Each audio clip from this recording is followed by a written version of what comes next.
السلام علیکم، کیسے ہیں آپ سب؟ میں زہرا آپ کی خدمت میں ایک بار پھر ایک نئی مزے کی کہانی لے کر آ گئی ہوں جس کا نام ہے زندگی دھوپ تم گھنا سایہ، اور یہ لکھا ہے فاخرہ جبین نے۔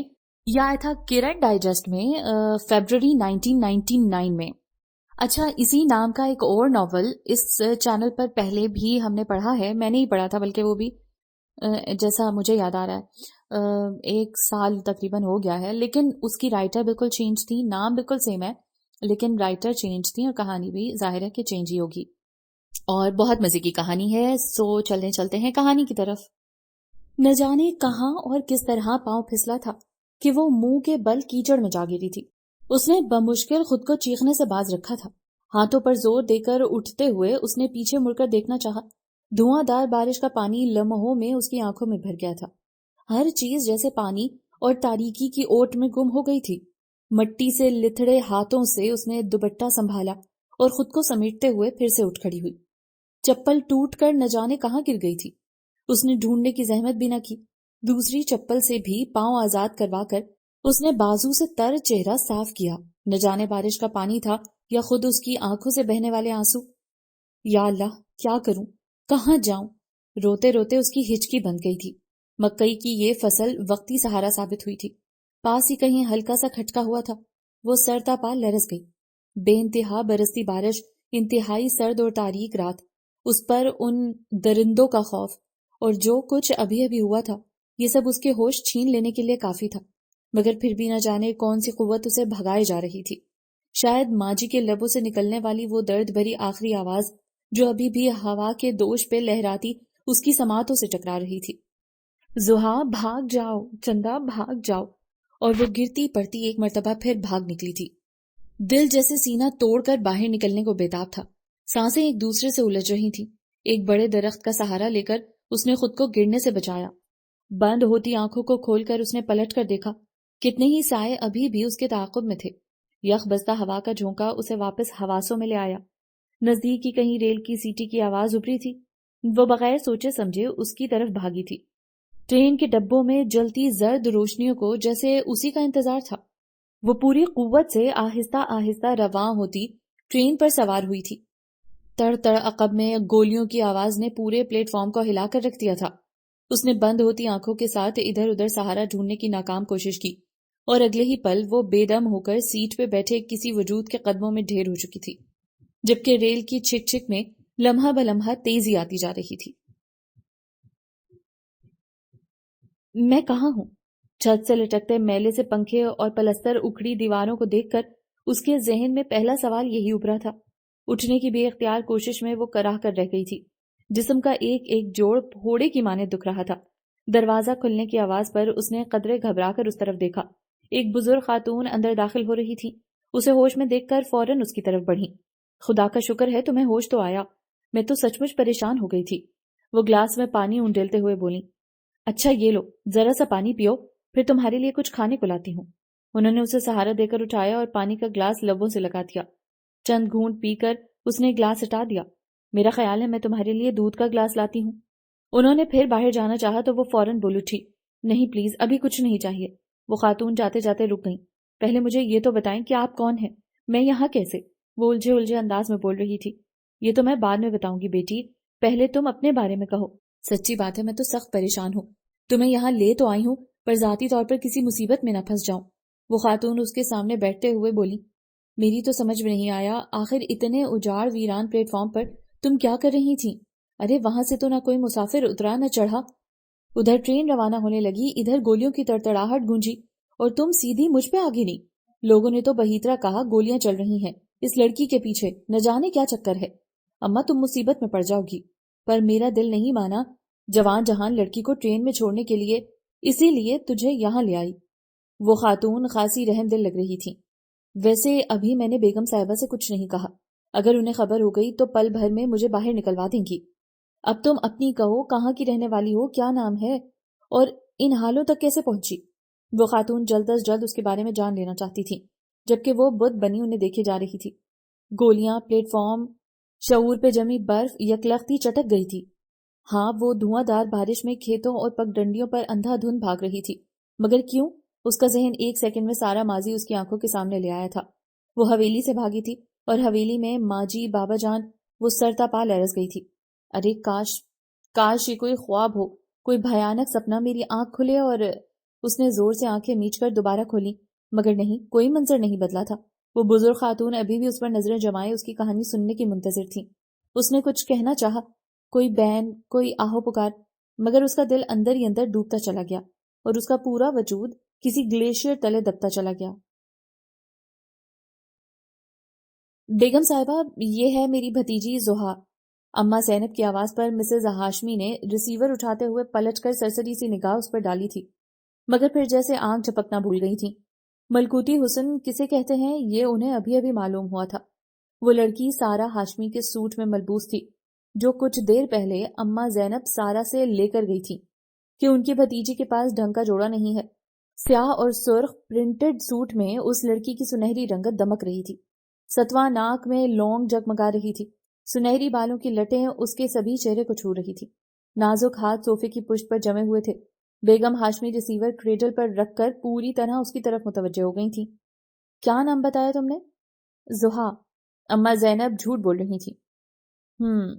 زحا پڑھی لکھی ہو تم؟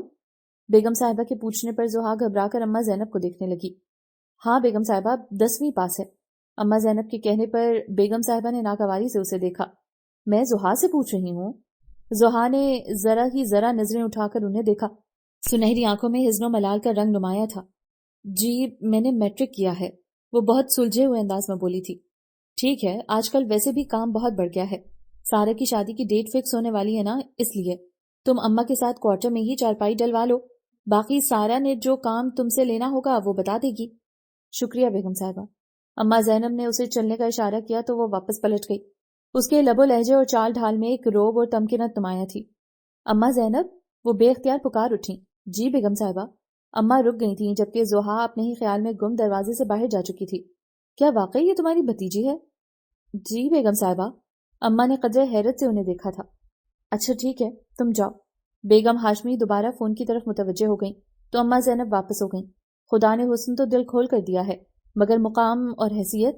بیگم ہاشمی تعصب سے سر جھٹکتی نمبر ڈائل کرنے لگی.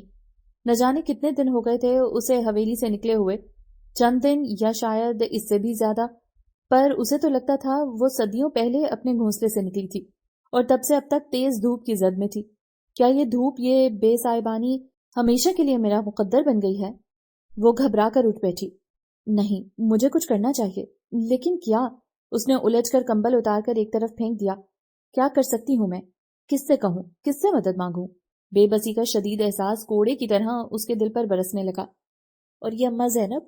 اس نے ساتھ والی چارپائی پہ سوئی اماں کو دیکھا جو ابھی ابھی ساری حقیقت اس کے سامنے بیان کر کے اسے مزید بے چین کر گئی تھی.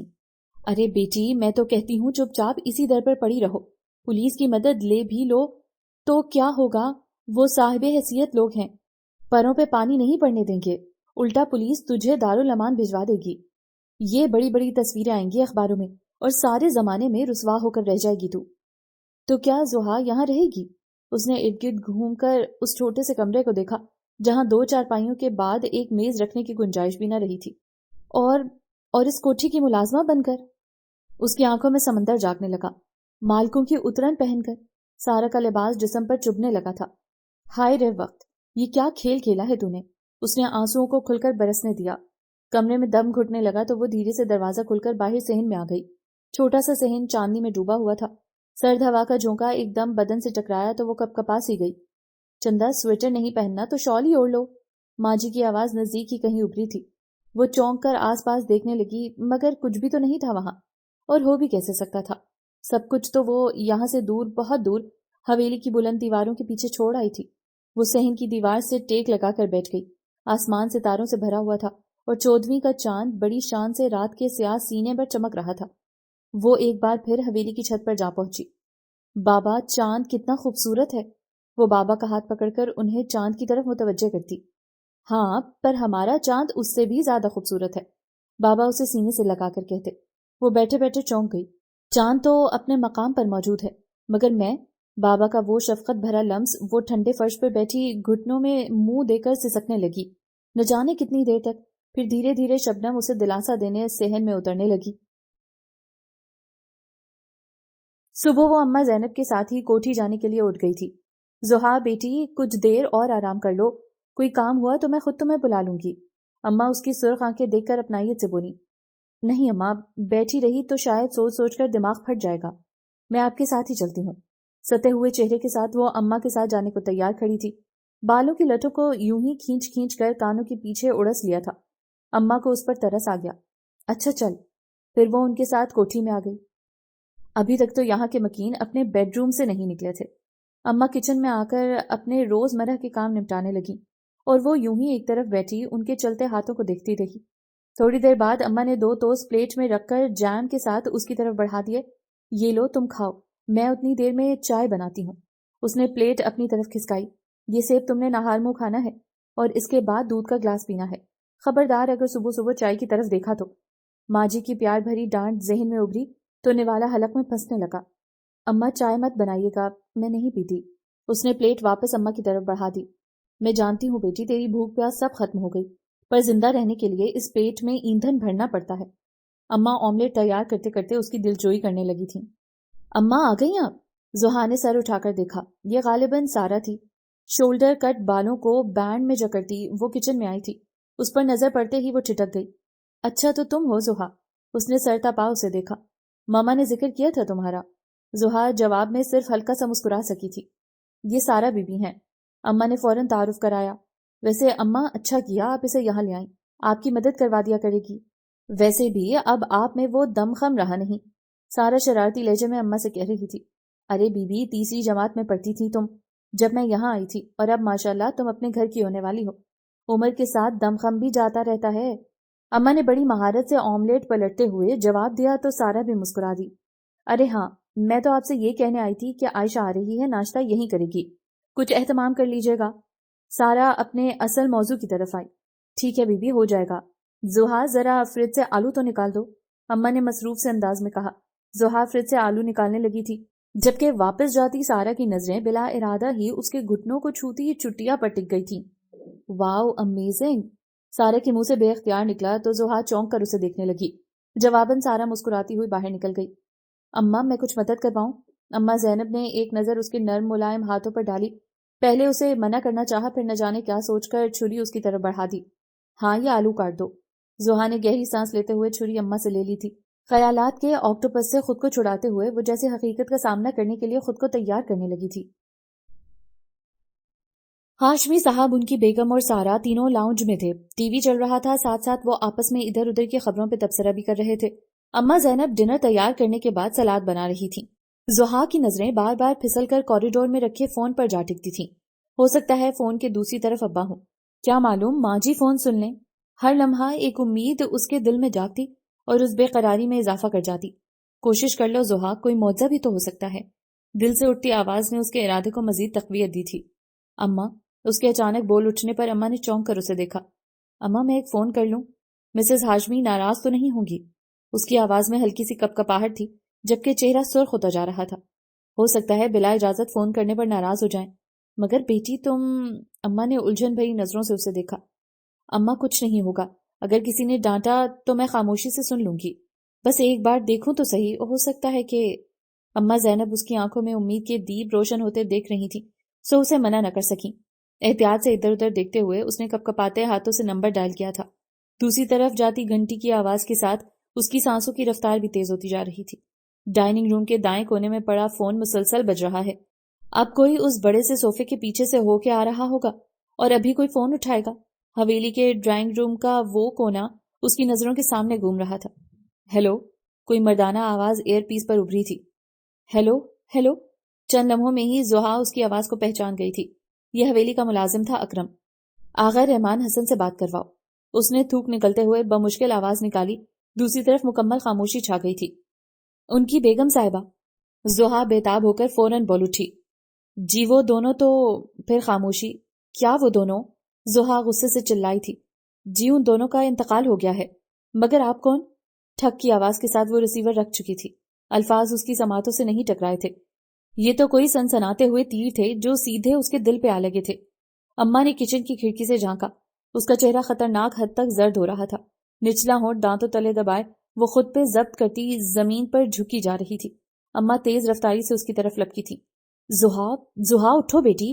زحا نے سر اٹھا کر ان کی طرف دیکھا. خشک بنجر آنکھوں میں جیسے وحشت کا صحرا اگایا تھا. اماں گھبرا گئیں. اٹھو یہاں سے چلو بیٹی. اماں کبھی لاؤنج کی طرف دیکھتی اور کبھی اسے، پھر اسے سہارا دے کر کھینچتی ہوئی کوارٹر تک لے گئیں. زحا کیا ہوا ہے؟ اماں کو معلوم تھا، پھر بھی اسے اس کیفیت سے نکالنے کو پوچھنے لگی. وہ ساکت و سامت ان کی طرف دیکھتی رہی. بے یقینی سے یقین کی دہلیز پہ قدم رکھنے میں کچھ وقت تو لگنا ہی تھا. بتاتی کیوں نہیں زحا؟ اماں نے اسے جھنجھوڑ ڈالا. سب امیدیں دم توڑ گئیں اماں، سب کچھ ختم ہو گیا. وہ بڑبڑاتے ہوئے زمین پر اس طرح بیٹھتی چلی گئی جیسے کوئی بوسیدہ درخت آندھی کے تھپیڑے نہ سہ پائے اور اس کی طاقت کے سامنے ہار جائے. اماں زینب کا دل کٹ کر رہ گیا. ارے یہ ننھی سی جان اتنے دکھ کیسے سہ پائے گی؟ انہوں نے زحا کو کھینچ کر اپنے سینے سے لگا لیا اور پھر اماں کی اوڑھنی اس کے دکھ سے بھیگتی چلی گئی. وہ سارے آنسو بہا دینا چاہتی تھی. خزاں درختوں سے سبزہ چھین کر لے جائے تو وہ دھوپ کی سختیاں سہنے پر مجبور ہو جاتے ہیں. پرندہ اپنے گھونسلے سے گر جائے تو زمانے کے سرد و گرم سے اسے کون بچا سکتا ہے؟ پھول ٹہنی سے ٹوٹ جائے تو قدموں تلے روندے جانا اس کی تقدیر بن جاتا ہے. زحا کے ساتھ بھی یہی ہوا تھا. تقدیر نے سارے مہرے اپنے ہاتھ میں لے کر وقت کی بساط ہی الٹ دی تھی. کتنے روز ہو گئے تھے وہ کوارٹر سے باہر نہیں نکلی تھی. رو رو کر آنکھیں سوج گئی تھی. بال ایک دوسرے میں الجھ گئے تھے. اماں زینب کو جب وقت ملتا اسے تسلی اور دلاسا دیتی رہتی. اللہ تعالیٰ کسی کو اس کے صبر سے زیادہ تکلیف نہیں دیتا. تو بھی اپنے آپ کو سنبھال. اماں زینب دھیرے دھیرے اس سے کہہ رہی تھی. مگر یہ سب میرے ساتھ ہی کیوں ہوا؟ اس نے آنسوؤں میں گھلی آواز سے کہا. ایسا نہیں کہتے بیٹی. ارے ہم بے عقل نہ سمجھ کیا جانے اس اوپر والے کے کاموں کو. وہ جو سب کی ڈوریں اپنے ہاتھ میں لیے بیٹھا ہے تو جو اس کے من میں آئے گا وہ کرے گا. ہم لاچار پتلیاں اس کی رضا میں راضی نہ ہو تو کیا کریں؟ اماں زینب حد درجہ مطمئن تھی. اور ذرا غور کر زحا، تیرے اوپر تو بڑا کرم کیا ہے اوپر والے نے. اماں اپنی چارپائی چھوڑ کر اس کے پاس چلی آئیں. ارے یہاں تو جوان لڑکی گھر سے باہر قدم نکالے تو 100 بھیڑیوں کے نرغے میں ہوتی ہے. تجھ سے ایک چھت چھین کر دوسری چھت دے دی، عزت و آبرو پہ حرف نہ آنے دیا. اور رہی بات ماں باپ کی تو جانے والے اپنا وقت پورا کر کے چلے جاتے ہیں، پیچھے رہ جانے والوں کی پرواہ نہیں کرتے. اور جو پیچھے رہ جاتے ہیں انہوں نے کون سا یہیں بیٹھے رہنا ہے؟ آگے پیچھے سب کی باری آنی ہے بیٹی. وہ زحا کے بالوں میں انگلیاں پھیرتے ہوئے دھیرے دھیرے کہہ رہی تھی. ہاں ایک وعدہ ہے میرا تجھ سے، جب تک میں زندہ ہوں تو کبھی ماں کے لیے نہیں ترسے گی. اماں زینب کے کہنے پر زحا نے چونک کر ان کا جھریوں زدہ چہرہ دیکھا. اماں اس لمحے ماں جی سے بہت مشابہ لگی تھیں.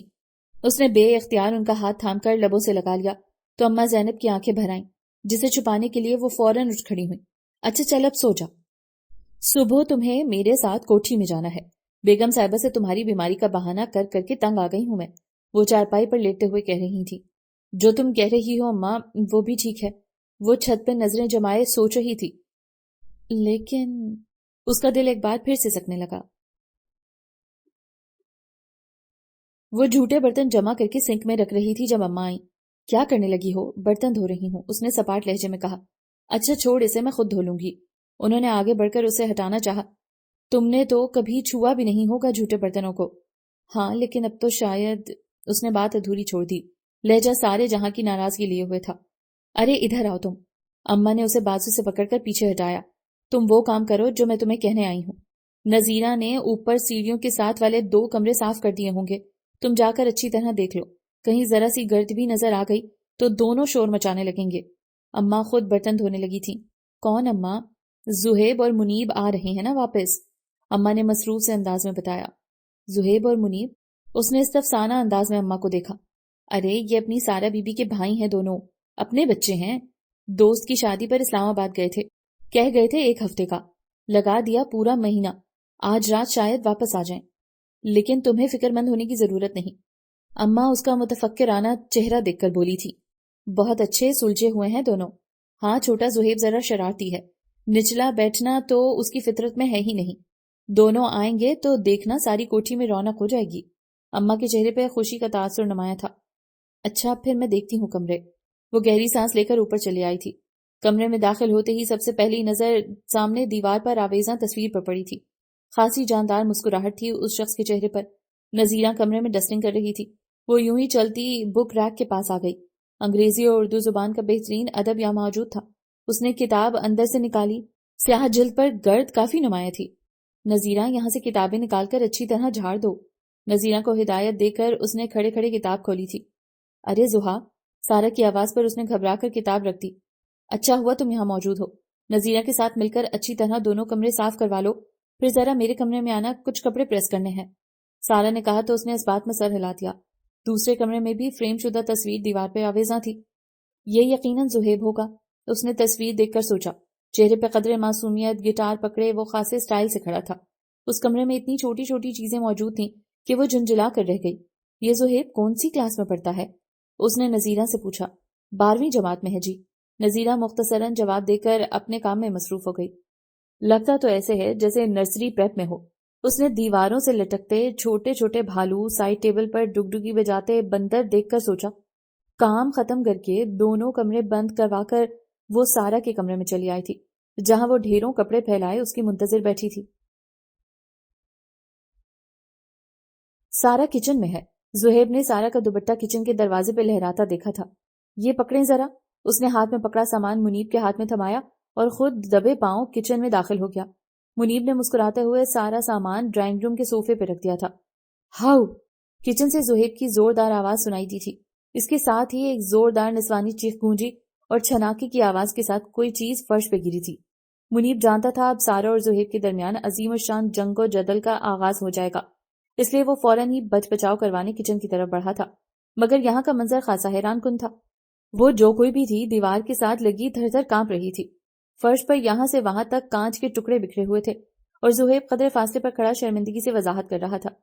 I am extremely sorry. In fact ایسا ہی ڈریس سارا بھی پہنتی ہے تو میں سمجھا یہاں سارا ہوگی، مگر یہاں تو آپ۔ وہ خود بھی خاصا پزل ہو رہا تھا۔ کوئی بات نہیں۔ لڑکی تیزی سے بیٹھ کر کانچ کے ٹکڑے اٹھانے لگی تھی۔ اسی گھبراہٹ کے مارے شاید کوئی شیشہ اس کی انگلی میں چپ گیا تھا۔ ارے خون! مارے ہمدردی کے زہیب نے فوراً اس کا ہاتھ پکڑ کر معائنہ کرنا چاہا، مگر وہ جھٹکے سے اپنا ہاتھ چھڑا چکی تھی۔ کچھ نہیں ہوا۔ اس نے اپنا ہاتھ پشت پہ کر لیا تھا۔ آنسو پلکوں سے ٹوٹ کر گالوں پہ پھسل آئے تھے۔ زہیب نے حیرت سے پہلے لڑکی کو اور پھر منیب کو دیکھا تھا۔ صورتحال خاصی سنگین تھی۔ اس سے پہلے کہ منیب کچھ کہتے، وہ لڑکی تیزی سے چلتی ہوئی دروازے تک آئی۔ وہ جو دروازے کے عین درمیان میں جمے کھڑے تھے اسے اپنے سامنے پا کر سوالیہ نظروں سے اسے دیکھے گئے۔ راستہ دے دیں پلیز، اس نے بھررائی ہوئی آواز میں کہا تو منیب کو اپنی طاقت کا احساس ہوا۔ فوراً سائڈ پر ہو کر اسے راستہ دیا اور وہ تیزی سے ان کے قریب سے نکل کر بھاگتی ہوئی باہر نکل گئی تھی۔ بھائی یہ کون تھی؟ زہیب کے پوچھنے پر منیب نے کندھے اچکا کر لا علمی کا اظہار کیا۔ مجھے تو لگ رہا ہے پرستان سے آئی ہے، پریوں جیسی تھی نا؟ منیب نے گھوم کر زہیب کو دیکھا۔ وہ ابھی بھی ڈرائنگ روم کے دروازے پہ نظریں جمائے کھڑا تھا جہاں سے وہ لڑکی گئی تھی۔ ہاں، اور اس پری کو کوہ کاف کے جن نے ڈرا دیا ہے نا؟ ہاں، زہیب بے خیالی میں کہہ گیا۔ دوسرے لمحے وہ منیب کی مسکراہٹ پر جی بھر کے شرمندہ ہو رہا تھا۔ ارے وہ تو ہے ہی بہت مخولیا، تم خواہ مخواہ اتنی ڈر گئیں، اماں اس کے زخم پہ پٹی باندھتے ہوئے کہہ رہی تھیں۔ بس اماں، میرے تو وہم و گمان میں بھی نہ تھا، اچانک اتنی زور سے ڈرایا اس نے، میری تو جان ہی نکل گئی تھی۔ وہ شرمندہ سی لگ رہی تھی۔ چلو آؤ، اب وہ سب لوگ تو کھانا کھا کر اپنے اپنے کمروں میں آرام کر رہے ہیں، میں نے تیرے انتظار میں کھایا ہی نہیں، اب جلدی سے آجا، بھوک بھی کافی لگی ہے، اماں نے کہا تو وہ چپل پیروں میں ڈال کر اٹھ کھڑی ہوئی۔ کھانا کھا کر اماں جھوٹے برتن دھونے لگیں اور اسے کافی بنانے کو کہہ دیا۔ اماں کافی تیار ہے، اچھا تم یہ برتن خشک کر کے رکھو، میں منیب کو کافی دے آتی ہوں۔ اماں کپ اٹھا کر چلی گئیں۔ وہ برتن رکھنے کے بعد اماں کا انتظار کرنے لگیں کہ اب شام تک یہاں کوئی کام نہیں تھا۔ وہ یوں ہی ماچس کی تیلی جلا کر اس پہ نظریں جمائے بیٹھی تھی۔ اماں شاید منیب سے باتوں میں لگ گئی تھیں۔ کچن کے دروازے پہ کوئی ہولے سے کھنکارا۔ اس نے ذرا کی ذرا پلکیں اٹھائیں۔ زہیب بڑا معصوم سا چہرہ بنائے دروازے میں کھڑا تھا۔ اب تو تم نہیں ڈری نا؟ وہ فریج کا دروازہ کھولتے ہوئے پوچھ رہا تھا۔ حیثیت کی خبر ہوتے ہی وہ آپ سے تم پر آ گیا تھا۔ زحا نے ایک نظر اس کے چہرے پر ڈالی اور بغیر کوئی جواب دیے تیلی بجھا کر ڈسٹ بن میں پھینک دی۔ ایک ملازمہ اور یہ شان بے نیازی؟ زہیب دل ہی دل میں جل کر رہ گیا۔ اب فارغ بیٹھی کیا کر رہی ہو؟ برتن ہی دھو لو۔ تو حکمانہ لہجے میں زہیب نے اسے اپنے مالک ہونے کا احساس دلایا تھا۔ زحا نے حیرت سے پہلے زہیب کو اور پھر ریک میں ترتیب سے رکھے دھلے دھلائے برتنوں کو دیکھا تھا۔ زہیب اپنا نشانہ خطا ہونے پر جزبز ہو گیا تھا اور کچھ نہیں سوجا تو پانی کی بوتل میز پر زور سے پٹخ کر باہر نکل گیا، اور اس تمام عرصے میں پہلی بار زحا کے ہونٹوں کو مسکراہٹ نے چھوا تھا۔ بیگم ہاشمی اور سارا چند دنوں میں ہی اس کی گرویدہ ہو گئی تھی۔ وہ ہر کام اتنی نفاست و صفائی سے کرواتی تھی کہ اب بیگم ہاشمی ملازموں کی نگرانی کے جھنجٹ سے بھی آزاد ہو گئی تھی، حتیٰ کہ کبھی کبھار تو زحا اماں زینب کو بھی ٹوک دیتی۔ اس روز اس نے کچن کے تمام کیبنٹ کھول کر ماسی نذیرہ کو صفائی کرنے کا کہا تو اس کا منہ بن گیا۔ پھر کسی روز کر دوں گی، آج ذرا جلدی جانا ہے میں نے۔ کیا مطلب؟ اتنے دنوں سے تو کہہ رہی ہوں تمہیں۔ وہ خود آگے بڑھ کر ڈبے نکالنے لگی۔ دیکھو ذرا، جالے بھی بن گئے ہیں یہاں، سارا سامان نکال کر اچھی طرح صاف کر دو۔ اے بی بی، جب مالکوں کو پرواہ نہیں تو تم کاہے کو پریشان ہوتی ہو؟ نذیرہ جھنجھلا گئی۔ ہر روز اس نے 6-7 گھروں میں جانا ہوتا تھا۔ اگر اتنی چیزوں کی صفائی کرنے بیٹھتی تو بمشکل 2-3 گھر ہی نپٹا پاتی۔ مالک اگر اپنی نرم دلی کے باعث ڈھیل دے دیں تو اس کا یہ مطلب نہیں کہ سب لوگ مفت میں پیسے بٹورنے لگیں۔ وہ سالن کی طرف متوجہ ہو گئی۔ ارے تو تم خود کر لیا کرو، سارا دن تم اور اماں ہی گھسی رہتی ہو یہاں۔ کیوں؟ ہم کیوں کر لیا کریں؟ تمہیں کس خوشی میں اتنے پیسے دیے جاتے ہیں؟ اس نے ٹھک سے دیگچی پہ ڈھکن رکھ دیا۔ ابھی پچھلے دنوں تم نے تنخواہ میں سے 200 روپے کا اضافہ کروایا ہے۔ پیسے اگر تم اپنی مرضی سے لوگی تو کام ہماری مرضی سے کرنا ہوگا۔ فریج سے ٹماٹر نکالتے ہوئے وہ عادتاً کہہ گئی تھی، مگر نذیرہ کے تو پتنگے لگ گئے تھے۔ اے لڑکی، تمہارے ہوش تو ٹھکانے ہیں؟ ارے میں کیوں کرنے لگی تمہاری مرضی سے کام؟ تمہاری اوقات ہی کیا ہے؟ آخر جمعہ 8 دن ہوئے نہیں کوٹھی میں آئے اور نوکروں پر حکم چلانے کے خواب دیکھنے لگی تم۔ بکواس بند کرو تم۔ زحا کے صبر کا پیمانہ لبریز ہو گیا تھا۔ میری اوقات کیا ہے میں تم سے بہتر جانتی ہوں۔ ارے تم جیسی 20 ملازمائیں میرے کچن کے دروازے پہ کھڑے حیران پریشان منیب پر اس کی نظر نہ پڑتی تو نہ جانے غصے میں وہ کیا کچھ کہہ جاتی۔ اپنی حماقت کا احساس ہوتے ہی وہ فوراً پلٹ کر خواہ سالن میں چمچہ ہلانے لگی تھی۔ گھبراہٹ کے مارے ماتھے پہ پسینہ چمکنے لگا تھا۔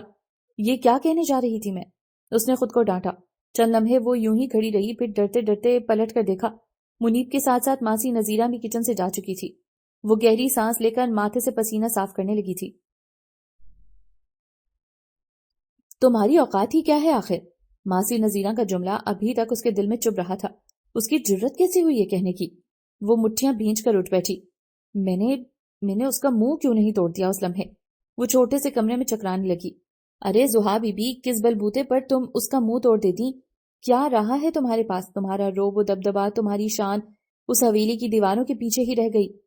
تم تو اسی دن بے وقت ہو گئی تھی جس روز ننگے پیر کھیتوں میں اپنی جان بچانے کو بھاگ رہی تھی۔ ذہن کے کسی گوشے سے آواز آئی تو وہ سر تھام کر رہ گئی۔ مگر نہیں، ساری زندگی ایسے کیسے گزرے گی؟ وہ بری طرح اپسٹ ہو گئی تھی۔ میں بھی تو اماں نذیرہ کے کہنے پر صبر کر کے بیٹھ گئی ہوں۔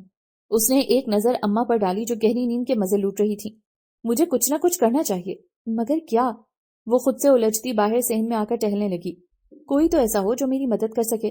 اس نے اپنا ذہن کھنگال ڈالا۔ اچانک ایک نام اس کے ذہن میں آیا اور وہ اچھل پڑی۔ ہاں یقیناً مجھے ان سے ہی رابطہ کرنا چاہیے۔ اس نے مصمم ارادہ کر لیا تھا۔ سارا اور بیگم ہاشمی بازار گئی تھیں۔ زہیب کالج اور منیب آفس کے لیے صبح ہی روانہ ہو گئے تھے۔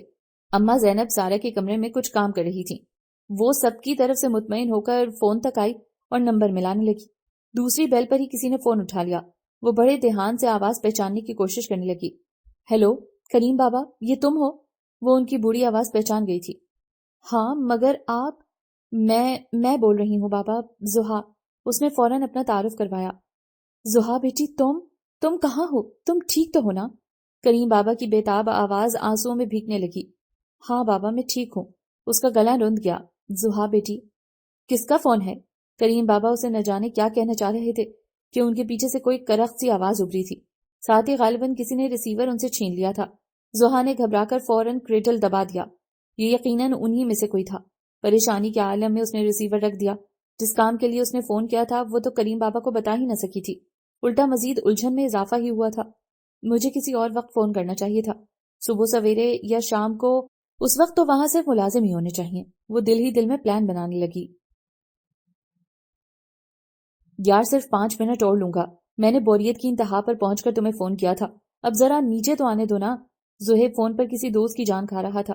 ارے نہیں یار، وہ ہمارے والد محترم اپنے ہونہار برخوردار کو صبح سویرے ہی آفس لے گئے تھے کہ ان کے بغیر ہمارا بزنس ایک دن بھی نہیں چل سکتا۔ میں نے تو پوچھا بھی تھا کہ ڈیڈی پورا 1 ماہ آپ کا بزنس کیا ویل چیئر پہ بیٹھا رہا تھا؟ وہ خود ہی زوردار قہقہ لگا کر ہنس دیا۔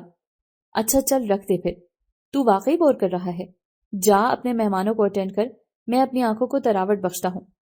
اس نے زحا کو ڈرائنگ روم میں آتے دیکھ کر کہا اور ریسیور رکھ دیا۔ اے لڑکی ادھر آؤ ذرا۔ زحا غالباً کسی کام سے جا رہی تھی، اس کی آواز پر پلٹی۔ وہ صوفے پر نیم دراز تھا، دونوں ٹانگیں سامنے میز پر رکھے وہ بڑی نخوت سے اسے دیکھ رہا تھا۔ پتہ نہیں اس لڑکے کو روب جمانے کا اتنا شوق کیوں ہے، اس نے جلتے ہوئے سوچا۔ جی۔ وہ عین اس کے سامنے جا کھڑی ہوئی۔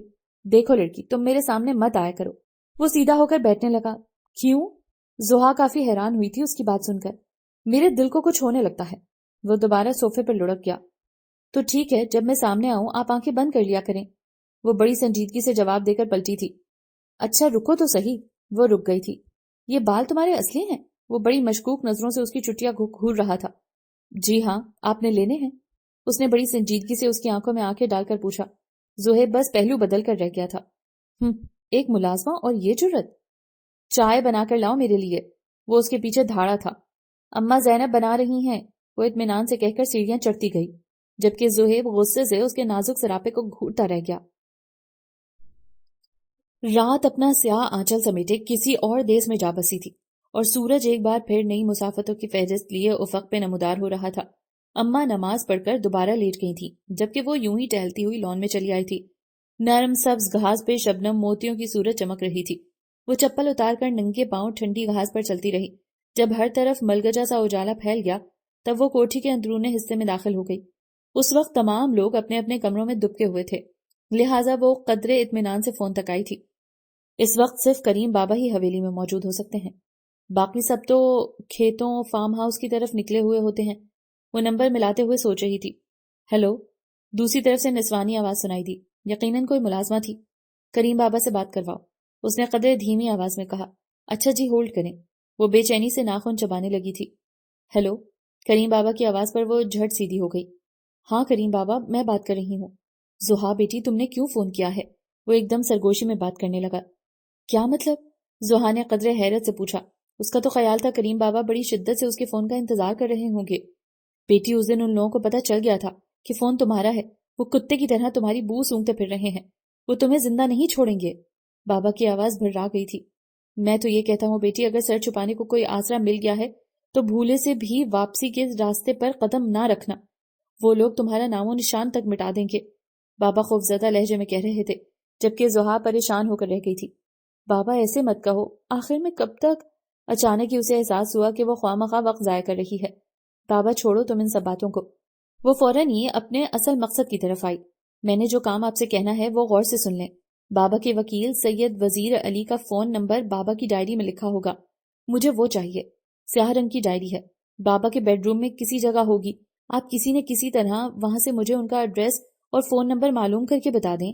وہ جلدی جلدی ان سے کہہ رہی تھی۔ کچھ نہیں ہوگا زحا بیبی، کچھ نہیں ہوگا۔ بابا بڑی بے بسی سے بولے۔ ان کا داخلہ اس حویلی میں بند ہو چکا ہے۔ وہ خود آپ کے بارے میں معلوم کرنا چاہتے تھے، مگر ان لوگوں نے نہ جانے کیسی کیسی دھمکیاں دی کہ انہوں نے پلٹ کر خبر نہ لی۔ میں آپ کی منت کرتا ہوں، ان لوگوں کو خود سے بے خبر ہی رہنے دیں۔ بابا کی ہچکیوں کی آواز اسے بخوبی سنائی دے رہی تھی۔ میں رب سے آپ کے لیے دعا گو رہتا ہوں بی بی، خدا آپ کو ہمت دے، صبر دے، اور مجھے معاف کر دینا بیٹی، میں آپ کے کسی کام نہ آ سکا۔ بابا پھوٹ پھوٹ کر رو دیے۔ وہ چپ چاپ ریسیور کانوں سے لگائے کھڑی تھی۔ مجھے اپنا پتہ بتاؤ بیٹی، میں تم سے ملنے آؤں گا۔ چند لمحوں بعد کریم بابا کی آواز دوبارہ سنائی دی تھی۔ کون سا پتہ بابا؟ میں تو عرصہ ہوا لاپتہ ہو گئی ہوں، بے نشان ہوں، کہاں ملنے آؤ گے مجھ سے؟ ہیلو ہیلو، کریم بابا اسے پکارتے رہے، مگر اس کے سارے لفظ خاموشی کے جنگل میں گم ہو گئے تھے۔ کلک کی آواز کے ساتھ ریسیور رکھ دیا گیا تھا اور ٹوں ٹوں کی آواز اس کے کانوں میں گونج رہی تھی۔ اسے لگا وہ ایک تاریخ غار میں کھڑی ہے جس میں جلتا آخری دیا ابھی ابھی کچھ دیر پہلے بجھ گیا تھا۔ کس کا فون ہے؟ نزدیک کی کہیں آواز ابھری تھی۔ زحا نے بہت آہستگی سے ریسیور رکھ دیا تھا۔ سیاہ ٹریک سوٹ میں منیب عین اس کے سامنے کھڑے تھے۔ وہ غائب دماغی سے انہیں دیکھے گئی۔ بھائی کس کا فون تھا؟ روشن آنکھیں اس کے چہرے پہ جمائے وہ حیرت سے بولے تھے۔ وہ باوجود کوشش کے خود کو بولنے پر آمادہ نہ کر پائی تو صرف نفی میں سر ہلا کر رہ گئی۔ کیا مطلب؟ اس نے قدرے ناگواری سے اسے دیکھا۔ رانگ نمبر تھا، اس نے مری مری آواز میں جواب دیا۔ وہ چند لمحے اسے دیکھتے رہے اور پھر سر جھٹک کر آگے بڑھ گئے۔ وہ خاموشی سے کچن میں آ گئی اور چولہے پہ چائے کا پانی رکھ دیا۔ تھوڑی دیر بعد اماں زینب اٹھ کر آ گئیں تو وہ ان سے کہہ کر باہر آ گئی۔ عجیب سی کیفیت ہو رہی تھی اس وقت۔ آنکھیں خشک تھیں جبکہ اندر ایک طوفان موجزن تھا۔ وہ پلر سے ٹیک لگائے کتنی ہی دیر خود کو باور کراتی رہی کہ وہ پوری طرح ہار چکی ہے۔ زندگی تو اب اسی طرح گزرنی ہے زحا بی بی، تو پھر اماں زینب کی طرح خدا کی رضا پر شاکر ہو جاؤ اور چپ چاپ دیکھتی رہو کہ کاتب تقدیر نے کتاب حیات پر آئندہ تمہارے لیے کیا لکھ رکھا ہے۔ وہ آسمان پر ڈولتے پرندوں پر نظریں جمائے کھڑی خود کو سمجھاتی رہی، نہ جانے اس لڑکی کو کیا پرابلم ہے۔ منیب نے گیٹ سے اندر آتے ہوئے ایک نظر اسے دیکھ کر سوچا تھا، اس گھر کا باوا آدم ہی نرالا ہے۔ والد محترم اور بڑے بھیا کا آفس سے پیغام آیا ہے کہ وہ لنچ پر نہیں آ سکتے۔ حالانکہ یہ تاریخی واقعہ پہلے بھی کبھی کبھار ہی واقع ہوتا ہے۔ سارا محترمہ لگتا ہے سسرال جانے سے پہلے پورا بازار خالی کر کے جائیں گی۔ والدہ محترمہ اماں زینب کو ساتھ ساتھ گھسیٹ رہی ہوں گی اور سال بھر کا راشن ایک دفعہ ہی اکٹھا کر لائیں گی کہ ان سے بار بار بازاروں کے چکر نہیں لگتے۔ اب رہ گیا بیچارہ میں، مسکین اور معصوم، اکیلا اتنی بڑی ٹیبل پر بیٹھ کر کیا خاک کھاؤں گا؟ زہیب نے غصے سے کچن میں داخل ہوتے ہوئے کہا اور وہیں چھوٹی میز کے ساتھ کرسی گھسیٹ کر بیٹھ گیا۔ خاک کیوں کھائیں گے؟ میں کباب تل رہی ہوں۔ زحا نے کباب پلٹتے ہوئے اس کا موڈ بحال کرنے کی کوشش کی۔ اور ایک تم ہو، سارے گھر کے سامنے منہ پہ ٹیپ چپکائے رکھتی ہو، جبکہ میرے سامنے پینچی کی طرح چلنے لگتی ہے تمہاری زبان۔ اس نے جل کر کہا تو زحا ہنس دی۔ وہ اس کی کیفیت سمجھتی تھی، گھر میں سب سے چھوٹا تھا اور قدرے تنہائی کا شکار بھی۔ باقی گھر والے موجود ہوتے تو چہکتا رہتا، وگرنہ یوں ہی اگتایا سا رہتا تھا۔ زحا نے جلدی سے کھانا نکال کر اس کے سامنے ٹیبل پر لگا دیا اور وہ بڑی فرصت سے اس کے تراشیدہ ناخن گلابی پوروں والے سفید نرم ہاتھوں کو دیکھتا رہا اور بے اختیار پوچھ بیٹھا، تم ایسی لگتی تو نہیں ہو؟ کیسی؟ اس نے فریج سے پانی کی بوتل نکالتے ہوئے حیرت سے پوچھا۔ جیسی عام دیہاتی لڑکیاں ہوتی ہیں، زہیب نے چاول پلیٹ میں نکالتے ہوئے کہا تو اس نے بس ایک لمحے کے لیے سوچا تھا۔ ہاں، میں زیادہ تر اپنی خالہ کے یہاں رہی ہوں، وہ شہر میں رہتی تھیں اور کافی اچھا ماحول تھا ان کے گھر کا۔ میں تو سوچتا ہوں کیا ہوتا اگر تم اماں زینب کی بھتیجی نہ ہوتی۔ زہیب اپنے موڈ میں واپس آ رہا تھا۔ اچھا، کیا ہوتا؟ وہ اس کے سامنے کھڑی ہو کر دلچسپی سے پوچھنے لگی۔ کچھ بھی ہو سکتا تھا، محبت، عشق وغیرہ وغیرہ، مگر یہ جذبے تو عمارت، حیثیت، مرتبے سے بے نیاز ہوتے ہیں۔ زحا نے بڑے غور سے اس کے معصوم چہرے کو دیکھا۔ بال ماتھے پہ بکھرے ہوئے تھے، سیاہ آنکھوں میں شوخی کا رنگ نمایاں تھا۔ وہ اسے محویت سے اپنی طرف دیکھتا پا کر کھنکارا، کہیں تو میرے بارے میں سنجیدہ تو نہیں ہو رہی؟ اس نے بڑے سٹائل سے بالوں کو سنوارا تھا۔ سنجیدہ تو میں شروع سے ہی ہوں، زحا اطمینان سے کہہ کر مڑی تو زہیب کے ہاتھوں سے چمچہ پھسل کر پلیٹ میں جا گرا۔ وہ تیزی سے اٹھا اور ایک جھٹکے سے اسے اپنی طرف گھما ڈالا۔ تمہارا دماغ تو ٹھیک ہے، کسی خوش فہمی میں مت رہنا، میں تم سے صرف اور صرف مذاق کرتا ہوں، سمجھی تم؟ زحا نے حیرت سے اس کے سرخ ہوتے چہرے کو دیکھا۔ وہ ایک دم ہی پریشان اور ناراض ہو گیا تھا۔ سمجھ گئی، اس نے اطمینان سے کہا اور جا کر سنک میں ہاتھ دھونے لگی۔ کیا سمجھ گئی؟ زہیب اس کے پیچھے آ کھڑا ہوا۔ یہی کہ میرے سامنے کھڑا یہ پیارا سا شخص جو میرے بھائی کی طرح ہے، بہت معصوم ہی نہیں بلکہ قدرے بے وقوف بھی ہے۔ اس کے اس طرح اچانک پینترا بدلنے پر زہیب چند لمحے اسے دیکھتا رہا، پھر گہری سانس لے کر دوبارہ کرسی پہ جا بیٹھا۔ ہاں لڑکی، تم نے مجھے واقعی ڈرا دیا تھا، اس نے کہہ کر چاولوں کی پلیٹ اپنی طرف کھسکا لی اور پوری طرح مصروف ہو گیا۔ موسم قدرے خوشگوار تھا۔ زحا کچن میں اماں کے ساتھ شام کی چائے کے ساتھ لوازمات تیار کروا رہی تھی جب لان میں ایک ہنگامہ سے جاگ اٹھا۔ اس نے چائے کو دم دے کر لان کی طرف کھلنے والی کھڑکی کھولی۔ منیب بیٹ پکڑے کھڑا تھا جبکہ زہیب چیخ چیخ کر آؤٹ ہونے کی اپیل کر رہا تھا۔ فیلڈنگ کے لیے ایک طرف مالی اور دوسری طرف چوکیدار کھڑا تھا۔ زحا دلچسپی سے ان کا میچ دیکھنے لگی۔ زہیب اگلی گیند کروانے کے لیے تیار کھڑا تھا جب سارا وہاں جا دھمکی، میں بھی کھیلوں گی۔ کوئی ضرورت نہیں، ابھی گھنٹہ بھر آپ کی منتیں کرتا رہا تھا، اس وقت تو بڑی نیند آ رہی تھی، اب ہم نے نہیں کھلانا۔ زہیب نے بالکل بچوں کی طرح اس سے کہا۔ ہاں پہلے نیند آ رہی تھی نا، اب تو نہیں آ رہی۔ سارا نے آگے بڑھ کر منیب کے ہاتھ سے بیٹ لینا چاہا۔ خبردار، بیٹ کو ہاتھ نہیں لگانا۔ زہیب نے پہلے ہی بیٹ پر قبضہ جما لیا۔ ویسے بھی اب سمجھو تمہارے کھیلنے کے دن ختم، تم اپنا بوریا بستر سمیٹنے کی فکر کرو۔ زہیب نے بیٹ سے خیالی سٹروک کھیلا۔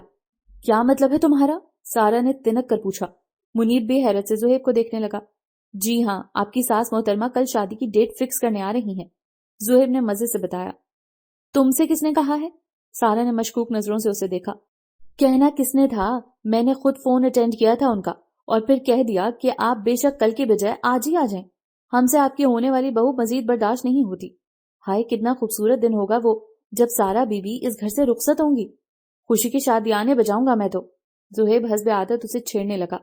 سارا چند لمحے اسے گھورتی رہی اور پھر ایک دم ہی رخ موڑ گئی۔ منیب نے اس کی آنکھوں میں چمکتے آنسو دیکھے تو فوراً ہی زہیب کو خاموش رہنے کا اشارہ دیا۔ ارے تم تو سیریس ہو گئی ہو، وہ صرف مذاق کر رہا تھا۔ منیب نے فوراً اس سے کہا، کوئی مذاق نہیں کر رہا، میں جانتی ہوں۔ آنسو بے اختیار ہی گالوں پر پھسل آئے تھے۔ ابھی سے یہ حال ہے، شادی ہو گئی تو شاید گھر میں گھسنے بھی نہیں دے گا۔ وہ بے اختیار ہی رو دی۔ زہیب شرمندگی سے سر کھجانے لگا جبکہ منیب سارا کی طرف متوجہ ہو گئے تھے۔ بے وقوف لڑکی، ایسا کچھ نہیں ہے جو تم سمجھ رہی ہو۔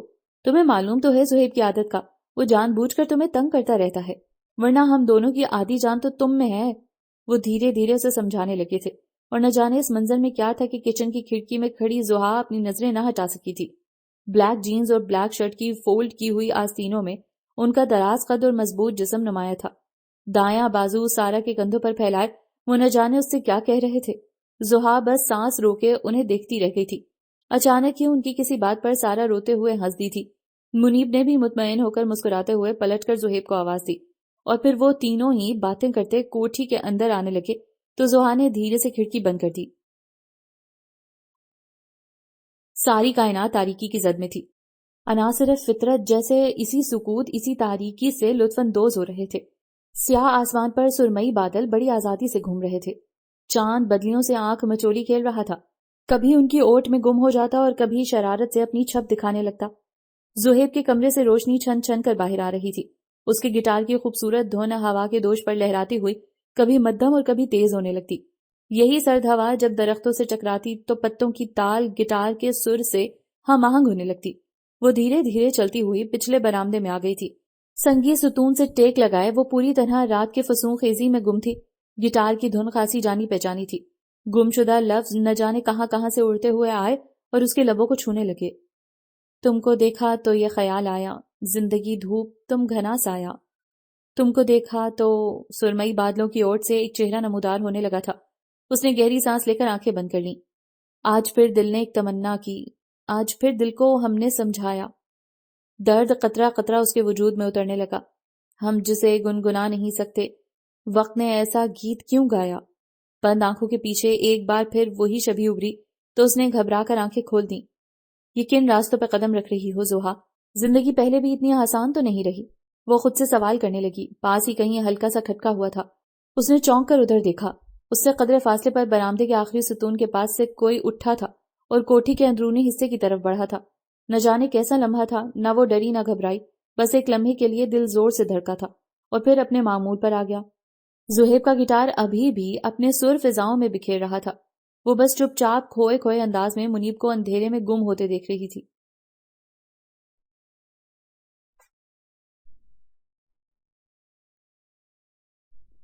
سارا کی شادی کی تاریخ مقرر ہو گئی تھی۔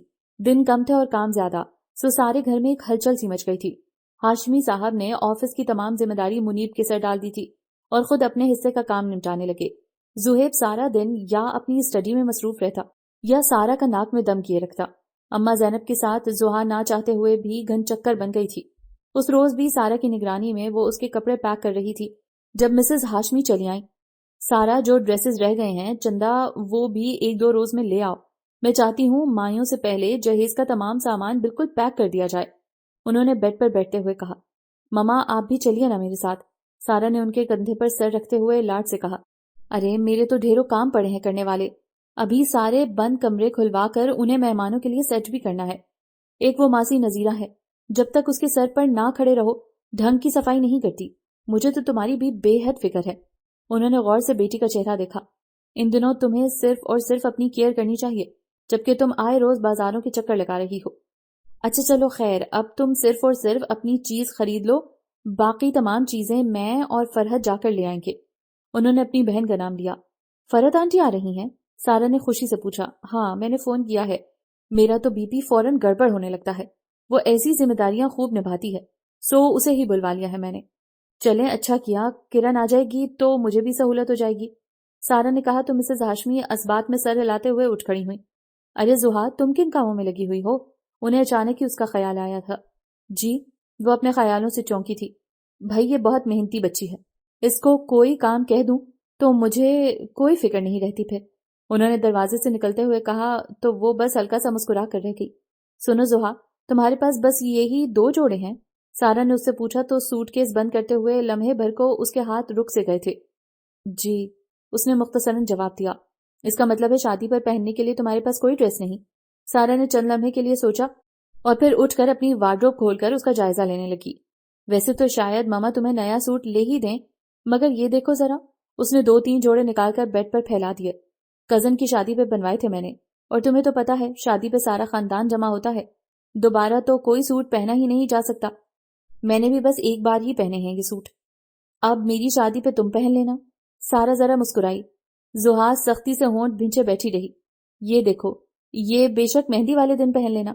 اس نے دبکے کے کام والا سوٹ اس کے سامنے کیا۔ میں نے کبھی کام والا سوٹ نہیں پہنے۔ زحا نے اسے ٹالنا چاہا۔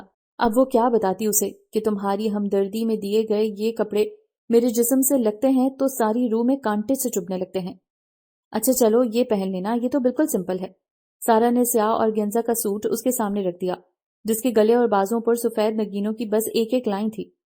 سارا جی پلیز مجھ سے اتنی ہمدردی مت کیجیے، میرا درد اور بڑھ جائے گا۔ اس کے حلق میں آنسوؤں کا گولا سا پھنس گیا تھا۔ اسے خاموش دیکھ کر سارا نے وہی سوٹ طے کر کے اس کے سامنے رکھ دیا۔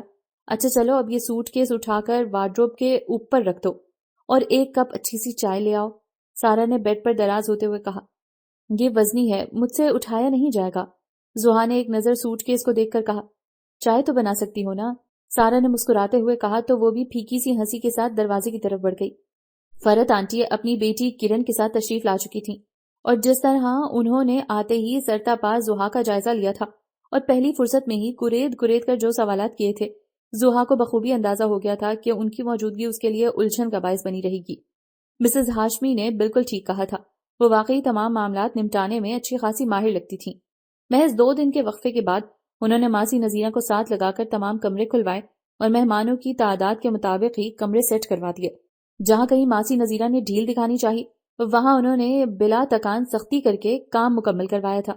اگلے روز انہوں نے سب فیملی کو اکٹھا کیا اور بلوائے جانے والے مہمانوں کی لسٹ تیار کر دی۔ مسز ہاشمی نے ان کے آنے کے بعد بالکل ہی ہاتھ پاؤں چھوڑ دیے تھے، یوں بھی ذرا سا مسئلہ ہوتا ان کا بی پی شوٹ کرنے لگتا تھا۔ اس روز بھی سارا اور کرن مارکیٹ جانے کے لیے تیار کھڑی تھی جب فرحت آنٹی ایک دم بول اٹھی۔ ارے کہاں تم لوگ سامان اٹھا اٹھا کر ہلکان ہوتی رہو گی، یہ لڑکی جو یہاں کام کرتی پھرتی ہے اسے ساتھ لے کر جاؤ۔ زحا اس وقت کچن میں تھی۔ زحا ہم لوگ بازار جا رہے ہیں، تم بھی آ جاؤ، سارا نے کچن میں جھانک کر کہا۔ جلدی آ جانا، زہیب انتظار کر رہا ہوگا۔ زحا نے کچھ کہنے کے لیے منہ کھولا ہی تھا کہ کرن فوراً اپنی بات کہہ کر سارا کا ہاتھ پکڑ کر آگے بڑھ گئی۔ اس نے ہاتھ میں پکڑی پلیٹ سنک میں پٹک دی۔ اماں زینب نے اس کے چہرے پر پھیلی واضح بیزاری کو دیکھا مگر دانستہ خاموش رہیں۔ اللہ میاں، ایسا کون سا گناہ سرزد ہوا تھا مجھ سے کہ جس کی پاداش میں تو نے آسمان سے ایک دم زمین پر پٹک دیا ہے۔ اس نے گاڑی میں بیٹھتے ہوئے بڑی بے چارگی سے خدا سے شکوہ کیا تھا۔ بھاگتی دوڑتی سڑکوں پہ نظریں جمائے وہ سارے آنسو ایک ایک کر کے اپنے دل میں اتارتی رہی۔ تم لوگوں کو کتنی دیر لگ جائے گی؟ زہیب نے گاڑی پارک کی تو وہ بھی چپ چاپ نیچے اتر آئی۔ کافی سامان لینا ہے، کچھ وقت تو لگے گا، کرن نے کہا۔ اوکے، پھر مجھے ایک دوست سے نوٹس لینے ہیں، واپسی میں مسٹر برگر میں ملوں گا تم سے، زہیب نے گلاسز لگاتے ہوئے ان سے کہا۔ سارا اور کرن آگے آگے چل دیں تو وہ بھی مرے مرے قدم اٹھاتی ان کے پیچھے چل پڑی۔ ہر جگہ بھانت بھانت کے لوگ دیکھ کر اس کو وحشت سی ہونے لگی تھی۔ شمع ایمپوریم سے نکل کر وہ تنزیب میں داخل ہو گئی تھیں۔ ماربل، کرش سلک، را سلک، سیلز مین نے ہر قسم کے عمدہ کپڑے نکال کر ان کے سامنے ڈھیر کر دیے تھے۔ رنگ ہی رنگ ہر طرف بکھر گئے تھے۔ زحا کے جہیز میں 60 سے کم جوڑے نہیں رکھوں گی، ماں جی کی آواز اس کے کانوں میں گونجی۔ اس نے شاپرز دوسرے ہاتھ میں منتقل کر کے اپنے سرخ ہوتے ہاتھ پر نظریں گاڑ دیں، پھر یوں ہی پلٹ کر شوکیس میں سجے ملبوسات دیکھنے لگی۔ سرخ لہنگے پہ نقشی اور دبکے کے ڈیزائن کو دیکھتے دیکھتے وہ ایک بار پھر الجھنے لگی۔ زحا کے لہنگے پر سونے کی تارکشی کرواؤں گی۔ شیشے کی چکنی سطح پر ماں جی کا چہرہ ابھر آیا تھا۔ اس نے تیزی سے شیشے کی سطح پر ہاتھ پھیر کر ماں جی کا لمس محسوس کرنا چاہا، مگر وہاں کیا تھا؟ اپنی بے تابی پر اس کی آنکھیں خود بخود بھر آئیں، جنہیں سختی سے رگڑتے ہوئے وہ سارا اور کرن کی طرف پلٹی تھی، مگر اگلے ہی لمحے خالی کرسیاں دیکھ کر وہ ہکا بکا رہ گئی۔ اس نے تیزی سے دکان کے آخری سرے تک نظر دوڑائی، ان دونوں کو وہاں موجود نہ پا کر وہ مزید بوکھلا گئی۔ ایکسکیوز می، اس نے فوراً سیلز مین کو متوجہ کیا، میرے ساتھ 2 خواتین آئی تھیں۔ سیلز مین نے حیرت سے اسے دیکھا، ظاہر ہے وہاں تو ایک وقت میں کئی خواتین آتی تھیں۔ وہی جو یہ کپڑے دیکھ رہی تھیں؟ اس نے کاؤنٹر پہ بکھرے کپڑوں کی طرف اشارہ کیا۔ جی وہ تو چلی گئی ہیں۔ چلی گئی ہیں؟ وہ ہونقوں کی طرح سیلز مین کا منہ تکنے لگی۔ جی ہاں، ابھی کچھ دیر پہلے۔ اس کا جملہ مکمل ہونے سے پہلے وہ تیزی سے مڑی۔ اوہ خدایا، کہاں چلی گئیں؟ اتنا بڑا شہر، اگر کہیں کھو گئیں تو؟ وہ حواس باختہ ہو کر اندھا دھند دروازے کی طرف لپکی۔ اسی افراتفری میں وہ بری طرح سامنے سے آتے شخص سے ٹکرا گئی۔ اوہ سوری، بے اختیار ہی کہہ کر اس نے شیشے کا دروازہ کھول کر قدم باہر رکھا، مگر اگلے ہی لمحے ٹھٹک کر رہ گئی۔ اس نے پلٹ کر دیکھا، وہ شخص بھی چند قدم آگے جا کر رک سا گیا تھا۔ عین اسی لمحے اس نے بھی مڑ کر دیکھا تو زحا کے شبے کو یقین میں بدلتے ایک پل نہیں لگا تھا۔ اوہ مائی گاڈ! دروازہ چھوڑ کر وہ ایک ہی قدم میں 2-3 سیڑھیاں پھلانگ گئی تھی۔ یہ یہاں تک پہنچ گیا؟ وہ متوحش انداز میں لوگوں کو دھکیل کر اپنے لیے راستہ بناتی گئی۔ پیچھے مڑ کر دیکھے بغیر وہ ایک پتلی سی گلی میں گھس گئی۔ کہاں جاؤں، راستوں کا بھی کچھ علم نہیں۔ اس نے ایک بار پھر پلٹ کر دیکھا، معلوم نہیں وہ اس کے پیچھے آ بھی رہا تھا کہ نہیں۔ اسے تو ہر چہرہ وہی لگ رہا تھا۔ سارا کے کھوجنے کی پریشانی، اوپر سے یہ ایک نئی افتاد، بے پناہ رش، بڑی بڑی عمارتیں اس کے گرد گول گول گھومنے لگی تھی۔ وہ یوں ہی تقریباً بھاگتی ہوئی جا رہی تھی جب اچانک کسی نے اسے بازو سے پکڑ کر اپنی طرف کھینچا تھا۔ بے اختیاری اس کے لبوں سے چیخ نکل گئی۔ کئی راہگیر مڑ کر دیکھنے لگے تھے۔ بے وقوف لڑکی، کب سے آوازیں دے رہا ہوں تمہیں، کہاں بھاگی جا رہی ہو؟ زہیب کی جھنجھلائی آواز کانوں میں پڑی تو وہ پلکیں جھپک جھپک کر اس کی طرف دیکھنے لگی۔ کچھ ثانیے بعد اس کا چہرہ واضح ہوا تو اس کے تمام تنے ہوئے اعضاء ڈھیلے پڑ گئے۔ کیا ہوا ہے تمہیں؟ زہیب ماتھے پہ بل ڈالے اس کی اڑی اڑی رنگت دیکھ رہا تھا۔ زحا نے تھوک نکلتے ہوئے زہیب کے کندھے پر سے پیچھے نظر دوڑائی۔ زہیب نے اس کی نظروں کے تعاقب میں مڑ کر دیکھا۔ کم از کم اسے تو وہاں کوئی غیر معمولی بات دکھائی نہ دی تھی۔ وہ جھلا کر اس کی طرف پلٹا۔ وہ گاڑی کا دروازہ کھولے پچھلی سیٹ پر گھٹنوں میں سر دیے بیٹھی تھی۔ کمال ہے، یہ کیا کر رہی ہو تم؟ سارا اور کرن کہاں ہیں؟ زہیب کھڑکی میں جھکا اس سے پوچھ رہا تھا۔ اس نے بمشکل تھوک نکل کر اپنا سانس اور حواس دونوں بحال کیے۔ ہاں وہ، اس نے انگلیاں چٹکھاتے ہوئے ایک لمحے کو سوچا۔ وہ سارا اور کرن نہ جانے کہاں چلی گئی تھی، میں گھبرا گئی تھی۔ اس نے جھکے سر کے ساتھ کہا۔ زہیب بمشکل اس کی بات سن پایا تھا۔ ایڈیٹ، وہ دونوں کہیں چلی گئیں اور تم یوں پاگلوں کی طرح سڑکوں پر دوڑ پڑی؟ ایسے کیا وہ مل جاتی؟ الٹا یہاں کسی گاڑی سے ٹکرا کر ختم ہو چکی ہوتی تم۔ زہیب خواہ ہی چڑھ گیا تھا۔ ہر وقت تو تم خیالوں میں گم رہتی ہو، کچھ آس پاس کا خیال رکھا کرو تو تمہیں معلوم بھی ہو کہ… زہیب ایک دم خاموش ہو کر کھڑکی سے ہٹ گیا تھا۔ منہ پہ ہاتھ رکھے وہ اپنی سسکیاں دبانے کی کوشش کر رہی تھی، جبکہ آنسو بے اختیار گالوں پہ پھسل آئے تھے۔ اچھا اب رو تو مت، آ جائیں گی وہ دونوں بھی۔ زہیب کو اپنے سخت لہجے پر قدرے ندامت ہوئی تو خجالت آمیز لہجے میں اسے تسلی دینے لگا، جبکہ زحا کو اس وقت نہ کچھ سنائی دے رہا تھا نہ کچھ سمجھ آ رہا تھا، بس ایک ہی چہرہ آنکھوں کے سامنے جم گیا تھا۔ اب کیا ہوگا؟ وہ دونوں ہاتھوں پہ سر گرائے سوچوں کے گرداب میں دھنستی جا رہی تھی۔ زحا سیدھی ادھر کیوں آ گئی، کوٹھی میں کیوں نہیں آئی؟ اماں نے کوارٹر میں داخل ہوتے ہوئے کہا۔ وہ آنکھوں پہ بازو دھرے لیٹی ہوئی تھی۔ ارے سو گئی ہو کیا؟ اماں زینب نے اس کے پاس بیٹھ کر دھیرے سے اس کا بازو ہٹایا۔ وہ جوں کی توں آنکھیں بند کیے لیٹی رہی۔ آنکھوں کے پپوٹے سرخ ہو کر سوج گئے تھے۔ وہ بس ایک نظر اسے دیکھ کر رہ گئیں۔ وہ یہی سمجھ رہی تھیں کہ شاید یوں بازار جانے کی وجہ سے اپسیٹ ہے۔ مجھے معلوم ہے تمہیں اچھا نہیں لگا، بہت تکلیف ہوئی ہوگی تمہیں، لیکن بیٹا میں کیا کروں؟ وہ مالک ٹھہرے، ہم ملازم، ان کا ہر حکم چپ چاپ ماننا پڑتا ہے، اور پھر انہیں کیا معلوم کہ تم… دیکھو چندا، بڑی بڑی شہزادیاں اپنے محلوں سے دربدر ہوئیں تو زمانے نے انہیں اپنی ٹھوکر پر رکھ دیا۔ یہ تو گردش زمانہ ہے، پھر تو کیوں اپنی جان ہلکان کرتی ہے؟ اماں نے اس کی آنکھوں کے بھیگتے گوشے اپنے پلو سے صاف کیے۔ یوں اپنی جان کے پیچھے مت پڑی رہا کر، ابھی تو بہت عمر پڑی ہے، نہ جانے کیا کچھ سہنا پڑتا ہے یہاں۔ اماں کی آواز بھرا گئی تھی۔ جتنی سانسیں لکھی ہیں وہ تو پوری کرنی ہے نا، جیسے بھی صحیح۔ وہ اپنی آنکھیں رگڑنے لگی۔ زحا نے آنکھیں کھول کر انہیں دیکھا۔ کون کہتا ہے خون کے رشتے بہت مضبوط ہوتے ہیں؟ کیا رشتہ ہے میرا اس عورت کے ساتھ؟ میرے دکھ پر اس کی آنکھیں کیوں رونے لگتی ہیں؟ میری مسکراہٹ اس چہرے پہ اطمینان کیوں رقم کر جاتی ہے؟ کیوں یہ راتوں کو اٹھ اٹھ کر خدا سے میری خوشیوں کی بھیک مانگتی ہیں؟ اور وہ جن کے ساتھ میرا خون کا رشتہ ہے، انہیں دیکھ کر زندگی سے خوف کیوں آنے لگتا ہے؟ کیا حقیقت ہے آخر اس خون کی؟ رگوں میں دوڑتا ایک گرم سیال مادہ، اور بس۔ وہ ایک ٹوک اماں کو دیکھی گئی اور پھر آہستگی سے اٹھ کر ان کے گلے لگ گئی تھی۔ اماں اس کی پیشانی پر پیار کر کے اسے بچوں کی طرح تپکنے لگی تھیں۔ بھائی اگر ماسی نذیرہ آج چھٹی پر ہے تو اس کا مطلب یہ تو نہیں کہ گھر یوں ہی جھاڑ جھنکار بنا رہے۔ کرن کے کہنے پر سارا نے نیل فائل کرتے ہوئے ادھر ادھر دیکھا۔ کم از کم اسے تو جھاڑ چھنکار والی صورت نہیں آ رہی تھی نظر۔ کسی ملازم سے کہو نا ڈسٹنگ کر دے. کرن نے زحا کو آتے دیکھ لیا تھا. بھائی زحا کپڑا لا کر ذرا یہاں کی جھاڑ پونچھ کر ڈالو. لگتا ہے کرن زیادہ ہی صفائی پسند ہو گئی ہے. سارا نے مسکراتے ہوئے کہا. زحا چپ چاپ واپس پلٹ گئی جبکہ کرن نے مطمئن ہو کر ٹی وی آن کر لیا تھا. نہ جانے کیوں وہ جب سے آئی تھی زحا سے خدا واسطے کا بیڑ لگائے بیٹھی تھی. اس کی بے مثال خوبصورتی سے خائف تھی یا اپنی عام شکل و صورت کا کمپلیکس تھا. کام تو باقی سب لوگ بھی اس سے کہتے تھے مگر کرن کا لہجہ اس قدر تمسخرانہ ہوتا تھا گویا وہ اسے ہر لمحہ یہ احساس دلانا چاہتی ہو کہ تمہاری یہ شکل و صورت تمہاری کسی کام کی نہیں، لہٰذا جاؤ اور اسے دھول مٹی میں گم کرو. اما زینب نے زحا کو جھاڑن پکڑے لاؤنج میں داخل ہوتے دیکھا تو فوراً اس کے پیچھے ہی چلی آئیں. زحا، بیگم صاحبہ نے گلدان میں تازہ پھول سجانے کو کہا ہے. میری تو نظر ہی کمزور ہے، کئی بار پھول توڑتے ہوئے کانٹے چپ جاتے ہیں. انہوں نے جھاڑن اس کے ہاتھ سے لے لیا اور وہ تشکرانہ نظروں سے انہیں دیکھ کر باہر نکل آئی. چھٹی کا دن تھا سو اس وقت سارا اور کرن کے سوا باقی سب لوگ لان میں بیٹھے تھے اور موضوع حسب معمول سارا کی شادی ہی تھا. چونکہ گھر میں پہلی شادی تھی لہٰذا ایکسائٹمنٹ بھی بے حد تھی. فرحت آنٹی وہیں بیٹھے بیٹھے مالی کو ہدایت دے کر پودوں کی کاٹ چھانٹ کروا رہی تھی. اماں نے بتایا تھا کہ فرحت آنٹی میلسی میں ایک بڑے جاگیردار گھرانے کی بہو تھیں، لہٰذا روایتی جاگیرداروں کی رسم کو برقرار رکھتے ہوئے ان کا لہجہ خاصا حد تک آمیز ہو جاتا تھا اور اسی وجہ سے زحا ان سے خاصی بچتی تھی. اب بھی سرد کے بڑے بڑے پتے، سفید کھلے گلاب اور سرخ گلاب کی ارد کھلی کلیاں توڑ کر وہ فوراً ہی لان سے پلٹ آئی تھی. فرحت آنٹی نے اسے دور تک جاتے ہوئے دیکھا اور پلٹ کر مسز ہاشمی سے بولی، معلوم نہیں آپا، میں جب بھی اس لڑکی کو دیکھتی ہوں کچھ عجیب سا فیل ہونے لگتا ہے.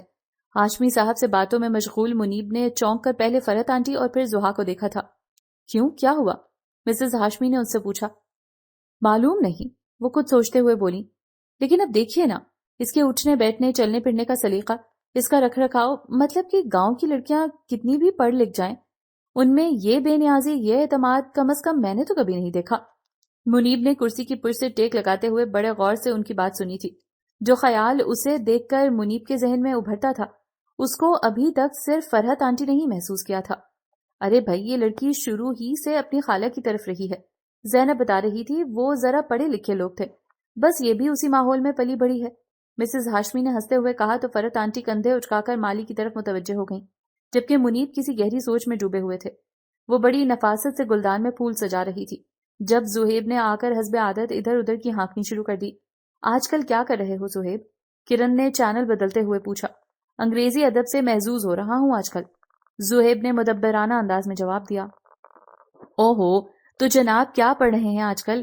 سارا نے مسکراتے ہوئے پوچھا. اس کو معلوم تھا وہ خواہ مخواہ کی ہانک رہا ہے.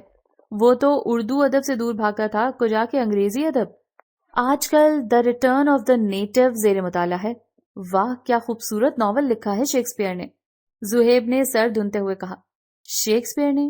زحا نے حیرت سے سر اٹھایا. زہیب جتنی سنجیدگی سے بتا رہا تھا کرن اتنی ہی سنجیدگی سے سن رہی تھی. اس کی بے اختیار ہنسی نکل گئی. تمہیں کیا ہوا ہے؟ کرن نے تنک کر پوچھا. یہ ناول ہارڈی کا ہے اور شیکسپیئر ناول نہیں ڈرامہ لکھتا تھا، اس نے جتاتے ہوئے زہیب کو شرمندہ کرنا چاہا. مگر تمہیں کیسے معلوم ہے؟ بھاری آواز اس کے پیچھے سے گونجی تھی. وہ ایک دم گھبرا کر پلٹی، دونوں ہاتھ پشت پر باندھے، مقناطیسی نظریں اس پر جمائے وہ عین اس کے سامنے کھڑے تھے. کون سا سوال، کون سا جواب؟ انہیں اس قدر نزدیک دیکھ کر وہ ایک لمحے کے لیے گنگ سی ہو گئی. بتایا نہیں تم نے؟ اس نے گہری سانس لے کر ان پر سے نظریں ہٹا لی. کہیں پڑھا تھا کہ، اس نے آہستگی سے کہنا چاہا. اچھا، میں سمجھا شاید تمہارے گاؤں میں میٹرک میں ہارڈی اور شیکسپیئر کو پڑھایا جاتا ہے. وہ بہت عجیب سے انداز میں کہہ کر صوفے پہ بیٹھ گئے تھے. اس نے خجل ہو کر ہاتھ میں پکڑا گلدان میز پر رکھا اور فوراً ہی باہر نکل آئی. کس قدر بے وقوف ہوں میں، ابھی پول کھل جاتا تو چند لمحوں میں کوٹھی سے باہر ہوتی. پرائی مصیبت کو کون گلے سے لگاتا ہے؟ اپنی بے وقوفی پر اس نے خود کو خوب ڈانٹا.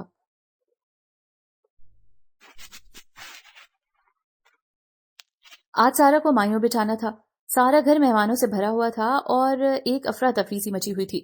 زحا صبح سے باورچی خانے میں گھسی ہوئی تھی کہ باہر اتنے سارے لوگوں کے سامنے گھبراہٹ سی ہونے لگتی تھی. صبح سے دوپہر اور اب شام ہونے کو آئی تھی. اماں زینب اس کے تھکے تھکے چہرے کو دیکھ رہی تھی مگر وہ خود اس قدر مصروف تھی کہ فی الحال اس کی کوئی مدد نہیں کروا سکتی تھی. کبھی کسی مہمان کو چائے کی طلب ہونے لگتی، کبھی بچوں کے لیے گرم دودھ چاہیے. اس کا دل چاہ رہا تھا دودھ سے بھرے سب پتیلے زمین پر الٹ دے یا ساری کراکری اٹھا کر دیواروں پر دے مارے. زحا اماں زینب بڑی تیزی سے اس کے پاس آئیں۔ بیگم صاحبہ نے ماسی نذیرہ اور اس کی بیٹی کو بلوا لیا ہے۔ اب ذرا سہولت ہو جائے گی، تم جاؤ کوارٹر میں 2 گھڑی آرام کر لو، صبح سے یوں ہی کھڑے کھڑے ٹانگیں اکڑ گئی ہوں گی۔ اماں نے کپ اس کے ہاتھ سے لے کر اسے دروازے کی طرف دھکیلا تو وہ بھی چپ چاپ باہر نکل آئی۔ سامنے والے لان میں مہمانوں کے لیے بیٹھنے کا انتظام کیا جا رہا تھا، جبکہ کوٹھی کی پچھلی طرف کھانے پینے کا بندوبست ہو رہا تھا۔ وہ کوارٹر میں پہنچی تو اپنا حلیہ دیکھ کر وحشت سی ہونے لگی، لہٰذا فوراً ہی کپڑے لے کر باتھ روم میں گھس گئی۔ نہانے کے بعد چارپائی پر لیٹی تو جسم کا جوڑ جوڑ دکھ رہا تھا۔ وہ کہاں ایسی مشقت کی عادی تھی، لگتا ہے ساری عمر اماں زینب کی طرح اس گھر اور اس کے مکینوں کی چاکری کرتے ہوئے گزارنی پڑے گی۔ مایوسی اور نا امیدی اس کی ایک ایک سوچ اور خیال پر حاوی ہو گئی تھی۔ اماں زینب اکثر اسے بتایا کرتی تھی کہ 17 سال کی عمر میں ان کی شادی ہوئی تھی اور 19 سال کی عمر میں وہ بیوہ ہو گئی تھی۔ کسی کے توسط سے اس کوٹھی میں کام ملا، کوئی اولاد نہ تھی، سو ساری عمر اسی گھر میں گزار دی۔ اب کبھی کبھار بھائی باوت سے ملنے گاؤں چلی جاتی ہیں۔ وہ گھنگالیے بال سلجھانے لگی، آئینے کے سامنے کھڑی ہوئی، پھر ان بالوں میں سفیدی اتر آئے گی اور وقت اس چہرے پر اتنے نشان چھوڑ جائے گا کہ پھر شاید وہ خود بھی اپنا آپ نہ پہچان سکے۔ اس نے اپنے ہونٹوں پہ زخمی مسکراہٹ کو کھیلتے دیکھا تھا، لیکن ہمارے خواب، سونی آنکھوں میں یکلخت ہی کوئی شکوہ سوبھ رہا تھا۔ کون سے خواب؟ نوچ پھینکو ان سب خوابوں کو۔ وہ ایک دم بہت شفاق ہو گئی تھی۔ یہ سارے خواب اس لمحے کی زد میں آ جائیں گے جو بڑی شان سے میری قسمت پر در بدری کی مہر ثبت کر گیا تھا۔ تو پھر اس لمحے کو اپنے قریب کیوں بھٹکنے دیا تھا، جس کی پاداش میں رات عذاب کی صورت کرتی ہے؟ آنکھوں کا سنہرا پن پانیوں کی اوٹ میں کھونے لگا تھا۔ ہاں، غلطی ہو گئی مجھ سے، بے خبر ہو گئی تھی، میں بے بس ہو گئی تھی، نہ جانے کیوں۔ دیکھو، اس میں میرا کوئی قصور نہیں، اس نے انہیں سمجھانا چاہا، مگر وہاں تو ایک سمندر موجزن تھا۔ وہ بے بس ہو کر آئینے کے سامنے سے ہٹ گئی اور اسی اضطراب میں نہ جانے کتنی دیر چھوٹے سے صحن میں ٹہلتی رہی۔ اے لو، میں نے تمہیں آرام کرنے بھیجا تھا، تم یہاں چکر پہ چکر کاٹ رہی ہو۔ اماں نے قدرے خفکی سے اسے گھورا۔ آرام کر لیا ہے اماں، بس بال بنانے لگی ہوں۔ وہ جیسے تھک کر بیٹھ گئی۔ اچھا لاؤ، میں سلجھا دیتی ہوں۔ اماں نے اس کے ہاتھ سے کنگا لے کر بال بنانے شروع کر دیے۔ اماں، بال نہیں، جنجال ہیں یہ، پورا گھنٹہ لگتا ہے بنانے میں، اس نے اکتائے ہوئے لہجے میں کہا۔ ارے کہاں گھنٹہ لگتا ہے، بس ابھی بن جاتے ہیں۔ ماشاء اللہ، اماں زینب، آپ یہاں بیٹھی اپنی بھتیجی کے ناز اٹھا رہی ہیں اور وہاں ہر طرف اماں اماں ہو رہی ہے۔ زہیب کی شوق آواز دروازے پہ ابھری۔ ارے ہاں بیٹا، بس میں جا ہی رہی ہوں۔ اماں جھٹ اٹھ کھڑی ہوئی۔ لو بیٹی، چٹیاں تم خود بنا لو۔ اماں نے سارے بال بڑی مہارت سے منٹوں میں سلجھا دیے تھے۔ او مائی گاڈ، تمہارے بال تو پہلے سے بھی زیادہ لمبے ہو گئے ہیں، زہیب حیرت سے کہتا ہوا 2 قدم آگے بڑھایا۔ کبھی ماشاء اللہ بھی کہہ دیا کریں، زہا نے چڑھ کر کہا۔ ویسے تمہارے بال اتنے لمبے ہوئے کیسے؟ کہیں ایسا تو نہیں کہ تمہاری اماں بچپن میں تمہارے بال درخت سے باندھ کر تمہیں لٹکا دیتی ہوں اور آپ سے ایسے ہی خیال کی توقع کی جا سکتی ہے؟ زہا نے اسے درمیان میں ہی ٹوک دیا۔ ایسا کچھ نہیں ہے، بس ہمارے خاندان میں سب کے بال ایسے ہی لمبے ہیں۔ اوہو، تو یوں کہو نا، مورثی ہیں، تمہارا تو پھر اس میں کوئی کمال نہ ہوا نا۔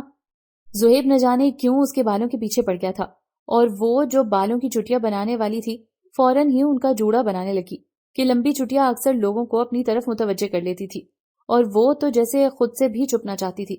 اوکے، پھر جلدی آؤ ادھر، بہت کام ہے کرنے والے، زہیب نے آخر میں پھر توہمانہ لہجے میں کہا اور خود باہر نکل گیا۔ میں نے کہا بھی تھا کہ مایوں مہندی بارات ہر چیز ہال میں ارینج کروا لیتے ہیں، مگر آپ نے میری ایک نہیں مانی۔ ہاشمی صاحب نے منیب کو ملازموں سے سر کھپاتے دیکھا تو فوراً اپنی بیگم سے الجھنے لگے۔ جی ہاں، اور میں نے بھی کہہ دیا تھا کہ بیٹی کی شادی کی ہر رسم گھر میں ہوگی، بارات بھی اسی گھر میں آئے گی اور رخصت بھی گھر سے ہی ہوگی۔ آپ بیٹوں کی دفعہ ہال بک کروا لیجیے گا۔ مسز ہاشمی کا اطمینان قابل دید تھا۔ کمال کرتی ہیں آپ بھی، یعنی اتنی ماڈرن ہونے کے بعد بعض اوقات آپ۔ ہاشمی صاحب چڑھ کر ان سے کچھ کہنے والے تھے جب منیب ان دونوں کو آپس میں الجھتے دیکھ کر ان کے پاس چلے آئے۔ ارے ڈیڈی، آپ خواہ پریشان ہو رہے ہیں، سٹنگ ارینجمنٹ سے لے کر ڈنر تک ہر چیز تیار ہے۔ انہوں نے دونوں ہاتھ باپ کے کندھے پر رکھ کر انہیں اطمینان دلایا۔ جی بالکل ڈیڈی، 2 جوان بیٹوں کی موجودگی میں آپ کو فکر مند ہونے کی قطعاً ضرورت نہیں۔ زہیب نہ جانے کہاں سے آ کر منیب کے برابر آ کھڑا ہوا۔ بڑا بیٹا وجاہت و سنجیدگی کا مرقع تھا تو چھوٹا معصومیت اور شوخی کا امتزاج لیے ہوئے تھے۔ وہ ان دونوں کو دیکھ کر کھل کر مسکرا دیے۔ وہ تو بالکل ٹھیک ہے زیبی بیٹے، لیکن ابھی اگر باہر کا کوئی مہمان آ جائے تو میں ان سے کیا تعارف کرواؤں گا کہ یہ ہے وہ منیب ہاشمی جس نے گزشتہ 2 سالوں سے بزنس سرکل میں تہلکہ مچا رکھا ہے۔ انہوں نے سر تپا منیب کو دیکھا. ڈارک براؤن سوٹ شکن آلود ہو کر بہت رف سا لگ رہا تھا. منیب بھی خجالت سے مسکرا دیے. ایسی کیا بات ہے ڈیڈی، میں بس 2 منٹ میں چینج کر آتا ہوں. منیب ان کے پاس سے چلے آئے جبکہ زہیب حسب معمول باپ کے سر ہو گیا تھا. ڈیڈی پلیز مجھے زیبی مت کہا کریں، میں خواہ مخواہ خود کو لڑکی لڑکی سا لگنے لگتا ہوں. وہ ناراض لہجے میں کہہ رہا تھا. ہاشمی اور مسز ہاشمی بے اختیار ہنس دیے تھے. مہندی کے روز اماں زینب نے 2-3 سوٹ نکال کر اس کے سامنے رکھ دیے تھے. سب لڑکیاں نئے نئے کپڑے پہنیں گی تو بھی ان میں سے کوئی دیکھ لے. ان میں سے وہ سوٹ بھی شامل تھا جو مسز ہاشمی کے کہنے پر اماں نے اسے لا کر دیا تھا. اماں کے اصرار پر بھی وہ ان کے ساتھ بازار نہیں گئی تھی. اس نے سارے کپڑے جوں کے توں اٹھا کر دوبارہ صندوق میں رکھ دیے اور اپنا سوٹ وہاں سے نکال لیا جو بڑی حفاظت سے سنبھال کر اس نے رکھ دیا تھا. یہ میرے گھر کی واحد نشانی. اس نے بڑے پیار سے اسے چھوا. اس سے بڑھ کر قیمتی اور نایاب جوڑا کون سا ہو سکتا ہے؟ اس نے وہ 12 کلیوں والی فراک بڑے اعتماد سے اپنے بدن پر سجائی تھی. سبز چنری کا دوپٹہ کئی جگہ سے اماں زینب نے رفو کیا تھا مگر اس نے بڑے فخر سے اسے سر پہ رکھا تھا کہ بہرحال یہ کسی کی اترن تو نہ تھے. مہندی پہ اچھا خاصا ہنگامہ ہو رہا تھا. فلیش لائٹ اور مووی کیمرے کی روشنیوں نے جیسے ہر چیز کو روشنی میں نہلا دیا تھا. رنگ و نور کا ایک سیلاب لان میں امڈ آیا تھا. سرد کے پودوں پر انہی کے شیپ میں لائٹیں سجائی گئی تھیں. نتیجتاً وہ روشنی کا ایک جلتا بجھتا درخت لگ رہا تھا. وہ کتنی ہی دیر چپ چاپ کھڑی ہنستے مسکراتے روشن چہروں کو دیکھتی رہی اور پھر تھک کر وہیں نیچے ہی گھاس پر بیٹھ گئی. لڑکیاں زور زور سے ڈھول پیٹ پیٹ کر گانے گا رہی تھیں. وہ دھیمی سی مسکان چہرے پہ سجائے ایک کونے میں بیٹھی سوچتی رہی، کیا ان چہروں پر رقصاں خوشیاں بھی اتنی ہی عارضی ہوں گی جتنی میری خوشیاں؟ وہ لمحہ بلمحہ اس ماحول سے دور ہوتی چلی گئی تھی اور اب وہ حویلی کے پچھلی طرف بنے باغ میں بیٹھی تھی. ہار سنگھار کے درخت کے نیچے جھولا جھولتے ہوئے اورنج ڈنڈیوں اور سفید پتوں والے پھول دھیرے دھیرے اس پر برس رہے تھے. کبھی اس کے آنچل کی سلوٹوں میں گم ہوتے اور کبھی اس کی گود میں وہ شہزادیوں کی سی آن بان سے جھولا جھول رہی تھی. صبح خرام ہوا کبھی اس کے بالوں کو چھیڑتی اور کبھی گھاس پہ پڑے پھولوں کو یہاں سے وہاں تک اڑا کر لے جاتی. وہ کتنی ہی دیر سے اس کھیل سے لطف اندوز ہو رہی تھی. نہ جانے کس نے دھیرے سے اسے چھوا تھا کہ وہ جیسے اچانک نیند سے جاگی تھی. ماسی نذیرہ کی بیٹی اسے عجیب نظروں سے گھور رہی تھی. اس نے سر اٹھایا. تم یہاں کب سے بیٹھی ہو؟ اس نے تعجب سے زحا سے پوچھا. معلوم نہیں. اس کے بے تک کے جواب پر ماسی نذیرہ کی بیٹی جھنجھلا کر واپس پلٹ گئی. اس نے اپنے ارد گرد کا جائزہ لیا تو گہرا سانس لے کر رہ گئی. ساری کوٹھی پہ سکوت سا چھایا ہوا تھا. سارے مہمان اپنے اپنے بستروں پہ محو خواب ہوں گے. لان میں سوکھی مہندی، آدھ جلی موم بتیاں اور کرسیاں یوں ہی بکھری پڑی تھیں. نہ جانے کب سب لوگ رفتہ رفتہ یہاں سے اٹھ گئے ہوں گے اور اس پر کسی کی نظر نہیں پڑی تھی، یا اس قابل ہی نہیں سمجھا گیا تھا کہ کوئی یہی پوچھ لیتا کہ کیا بات ہے، اس طرح کیوں بیٹھی ہو؟ اور اماں زینب وہ بیچاری تھکن سے چور کوارٹر میں اس کا انتظار کرتے کرتے سو گئی ہوں گی. اس نے اپنے تھکے وجود کو بمشکل گھسیٹا. بہت طویل مسافت طے کر کے آئی تھی اور تب بھی وہیں کھڑی تھی جہاں سے سفر کا آغاز ہوا تھا. وہ دھیرے دھیرے کوارٹر کی طرف بڑھتی چلی گئی. کون ہے یہ لڑکی؟ منیب کھڑکی میں کھڑے چاندنی میں نہائے اس کے وجود پر نظریں جمائے کھڑے تھے جب اچانک ان کے کزن نے انہیں چونکا دیا. معلوم نہیں. یہ تو ابھی مجھے بھی نہیں پتا کہ یہ کون ہے. وہ پرسوچ نظروں سے اسے اندھیرے میں گم ہوتے دیکھ رہے تھے. وہ بڑے غور سے بیوٹیشن کے ماہرانہ ہاتھوں کو چلتے دیکھ رہی تھی جس کی ہر جنبش سے سارا کا رنگ و روپ نکھرتا جا رہا تھا. بارات آ چکی تھی. سب لڑکیاں سارا کے پاس سے اٹھ کر باہر چلی گئی تھیں جبکہ کرن کے کہنے پر وہ کافی دیر سے یہاں بیٹھی تھی تاکہ بوقت ضرورت سارا کو پریشانی نہ ہو. اس نے یوں ہی اٹھ کر کھڑکی سے باہر جھانکا. دلہا اور اس کے دوست بڑی شان سے سٹیج پر براجمان تھے جبکہ سارا کی دوست اور کزنز ان پر طرح طرح کے جملے کس رہے تھے. زحا، سارا کی آواز پر وہ فوراً پلٹی. زہیب نے پھولوں کے گجرے لا کر کرن کو دیے تھے. وہ معلوم نہیں کہاں رکھ گئی ہے.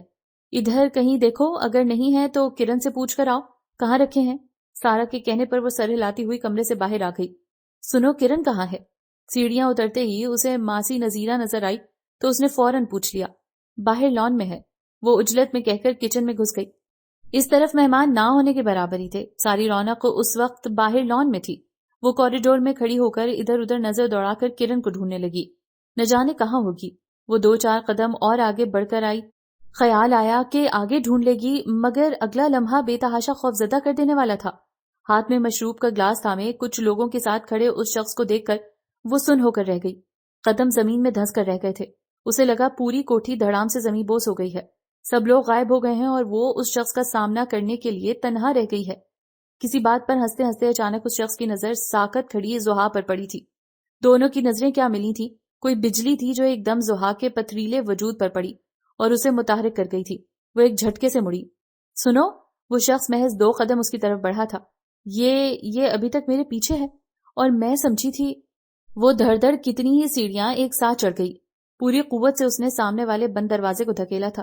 دروازہ شاید اندر سے بند نہیں تھا، سو وہ نہ صرف ایک جھٹکے سے کھل گیا تھا بلکہ وہ خود بھی گھٹنوں کے بل کمرے میں جا گری تھی۔ بے اختیار اس کے منہ سے سسکاری نکلی۔ اسی تیزی سے اس نے اٹھ کر دروازہ ایک جھٹکے سے بند کیا اور اس پر پشت ٹکا دی۔ کیا بات ہے؟ اس کے نزدیک کی آواز ابری تو وہ بری طرح اچھل پڑی۔ منیب حیرت سے اسے دیکھ رہے تھے۔ وہ وحشت زدہ سی اس پر نظریں جمائے کھڑی تھی۔ کیا ہوا ہے تمہیں؟ وہ میرے پیچھے یہاں تک آ گیا ہے۔ اسے معلوم ہو گیا کہ میں یہاں ہوں۔ اس کا رنگ دھلے لٹھے کی مانند سفید ہو گیا تھا اور نیلے ہونٹ لرز رہے تھے۔ اس نے میرے بابا جان کو قتل کر دیا تھا، میری ماں جی کو بھی، وہ گھٹی گھٹی آواز میں بول رہی تھی۔ خوف کی چادر نے اسے پوری طرح اپنی لپیٹ میں لے رکھا تھا۔ کون قتل کرے گا؟ کس کی بات کر رہی ہو تم؟ وہ اس کی ادھوری باتوں پہ الجھ کر رہ گئے تھے۔ میں مرنا نہیں چاہتی، please please help me, I beg you please. اس نے کپکپاتے ہاتھ اس کے سامنے جوڑ دیے۔ اگر وہ مجھے ساتھ لے گیا تو زندہ دفن کر دے گا یا پھر ساری عمر کے لیے کسی کوٹری میں بند کر دے گا۔ اس نے مجھ سے سب کچھ چھین لیا ہے۔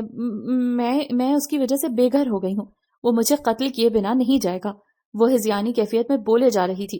منیب نے کچھ کہنا چاہا مگر وہ جیسے سماعتوں سے محروم ہو چکی تھی، بس اپنی ہی کہے جا رہی تھی۔ فار گاڈ سیک منیب، مجھے بچا لیجیے، میں مرنا نہیں چاہتی۔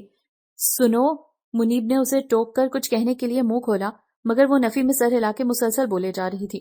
نہیں، آپ مجھ سے وعدہ کریں کہ آپ میری مدد کریں گے۔ اگر اس نے مجھے ساتھ لے جانے چاہا تو میں خودکشی کر لوں گی۔ آخر میں وہ چیخ چیخ کر بولنے لگی تو ان کے صبر کا پیمانہ جیسے لبریز ہو گیا۔ زحا، جسٹ شٹ اپ! انہوں نے ایک دم اسے بازوؤں سے پکڑ کر جھنجھوڑ ڈالا۔ وہ یکلخت ہی سانس روک کر جیسے ساکت ہو گئی تھی۔ اگلے ہی پل وہ ان کے سینے سے جا لگی اور پھوٹ پھوٹ کر رو دی تھی۔ منیب جیسے سن ہو کر رہ گئے تھے، دونوں ہاتھ فضا ہی میں معلق رہ گئے۔ وہ جیسے کسی ننھے خوف زدہ بچے کی طرح پناہ کی متلاشی تھی۔ شدید ہیجانی کیفیت نے اس کی تمام حسیات کو مفلوج کر دیا تھا۔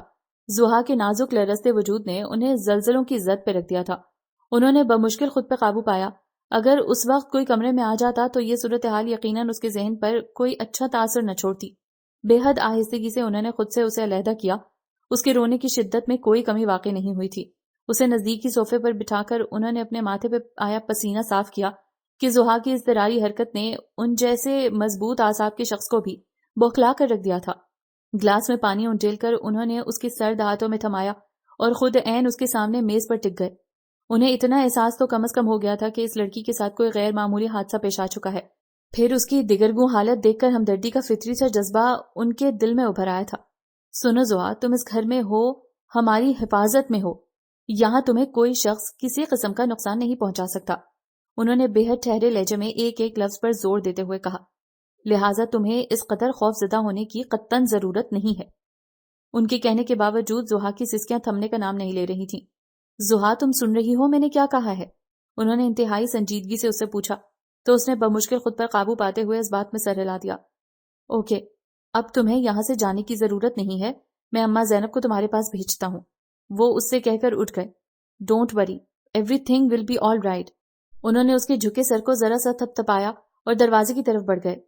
کمرے کا دروازہ کھولتے ہوئے انہوں نے گھڑی پہ نظر ڈالی۔ اس چکر میں انہیں کافی دیر ہو گئی تھی۔ گھڑی سے نظر ہٹاتے ہوئے ایک دم چونک گئے۔ سفید شرٹ پہ آنسوؤں کے نشان بہت واضح تھے۔ وہ سر جھٹک کر تیزی سے وارڈروب تک گئے۔ لائٹ لیمن کلر کی شرٹ نکال کر انہوں نے اڑتی ہوئی نظر زحا پر ڈالی اور پھر تیزی سے باہر نکل گئے۔ 4 روز ہو گئے تھے اس نے کوارٹر سے باہر قدم نہیں رکھا تھا۔ کربناک سوچیں انگارہ بن کر اس کو جھلسا گئی تھیں۔ آنکھ جھپکتی تو خوفناک چہرے اس کے ارد گرد ناچنے لگتے۔ آنکھ کھلتی تو لگتا ابھی کہیں سے نقاب پوش اسلحہ بردار آئیں گے اور گولیوں کی تڑتڑاہٹ کے ساتھ ہی زندگی کے ساتھ اس کا رابطہ ختم ہو جائے گا۔ ابھی بھی بمشکل اس کی آنکھ لگی تھی جب اس نے دیکھا انتہائی تاریک گھنا جنگل ہے جس میں وہ بس بھاگے جا رہی ہے۔ اس کے پیچھے کتوں کے غرانے کی آوازیں آ رہی تھیں۔ جنگل کے کسی گوشے سے اچانک ہی کوئی فرد ہاتھ میں خنجر پکڑے اس پر حملہ آور ہوا تھا۔ اس نے بڑے زور سے چیخنا چاہا تھا، اس کے ساتھ ہی وہ جھٹکے سے اٹھ بیٹھی تھی۔ اوہ خدایا! اس کا سارا جسم پسینے سے بھیگا ہوا تھا اور یوں ہانپ رہی تھی جیسے میلوں کا سفر طے کر کے آئی ہو۔ اس کا حلق خشک ہو رہا تھا مگر اپنے میں اٹھنے کی ہمت نہ پا کر اس نے دوبارہ تکیے پر سر گرا دیا۔ یہ کیا ہوتا جا رہا ہے مجھے؟ موت سے کیوں بھاگ رہی ہوں میں؟ جس زندگی کو میں ہمیشہ کے لیے موت کی آغوش میں سلا دینا چاہتی تھی، وہ اپنے باقی رہنے کا جواز ڈھونڈ رہی ہے تو کیوں کر؟ وہ اندھیرے کمرے میں چھت پہ نظریں گاڑے سوچ رہی تھی، اور صرف یہی نہیں، 1000 سوچیں تھیں جو ہر لمحہ اس کے دماغ میں پلتی رہتی تھیں، اور اب تو دماغ جیسے شل ہو کر رہ گیا تھا۔ کاش کہیں سے سلیپنگ پلز ہاتھ لگ جائیں تو ایک مرتبہ ہی کھا کر سو رہوں۔ اس نے کروٹ بدل کر تکیے میں منہ گھسایا۔ Don't worry, everything will be all right. بھاری ہاتھ دھیرے سے اس کے سر پہ ٹھہر گیا تھا۔ وہ ڈھیلی پڑ گئی۔ ہاں، یہیں ہار جاتی ہوں میں، نہ چاہتے ہوئے بھی۔ اس نے آہستگی سے آنکھیں بند کر لی تھیں۔ میرے روم روم میں ٹھہر گئی ہے یہ لامکاں، یہ بے یقین سی زندگی۔ کبھی چلتے چلتے راہ گزر میں ٹھہر گئے، کبھی منزلیں ہی مسافتوں میں بدل گئیں، کبھی آنکھ آنکھ میں جگنوؤں کے شہر بسے، کبھی ساری شب اسی ایک گھر میں سمٹ گئی۔ تمہیں منیب صاحب بلا رہے ہیں۔ وہ ڈھلتے سورج پر نظریں جمائے بیٹھی تھی۔ جب اماں زینب نے اس سے آ کر کہا، اس نے نظریں ہٹا کر اماں کو دیکھا اور پھر مزمحل انداز میں چپل پہن کر اٹھ کھڑی ہوئی۔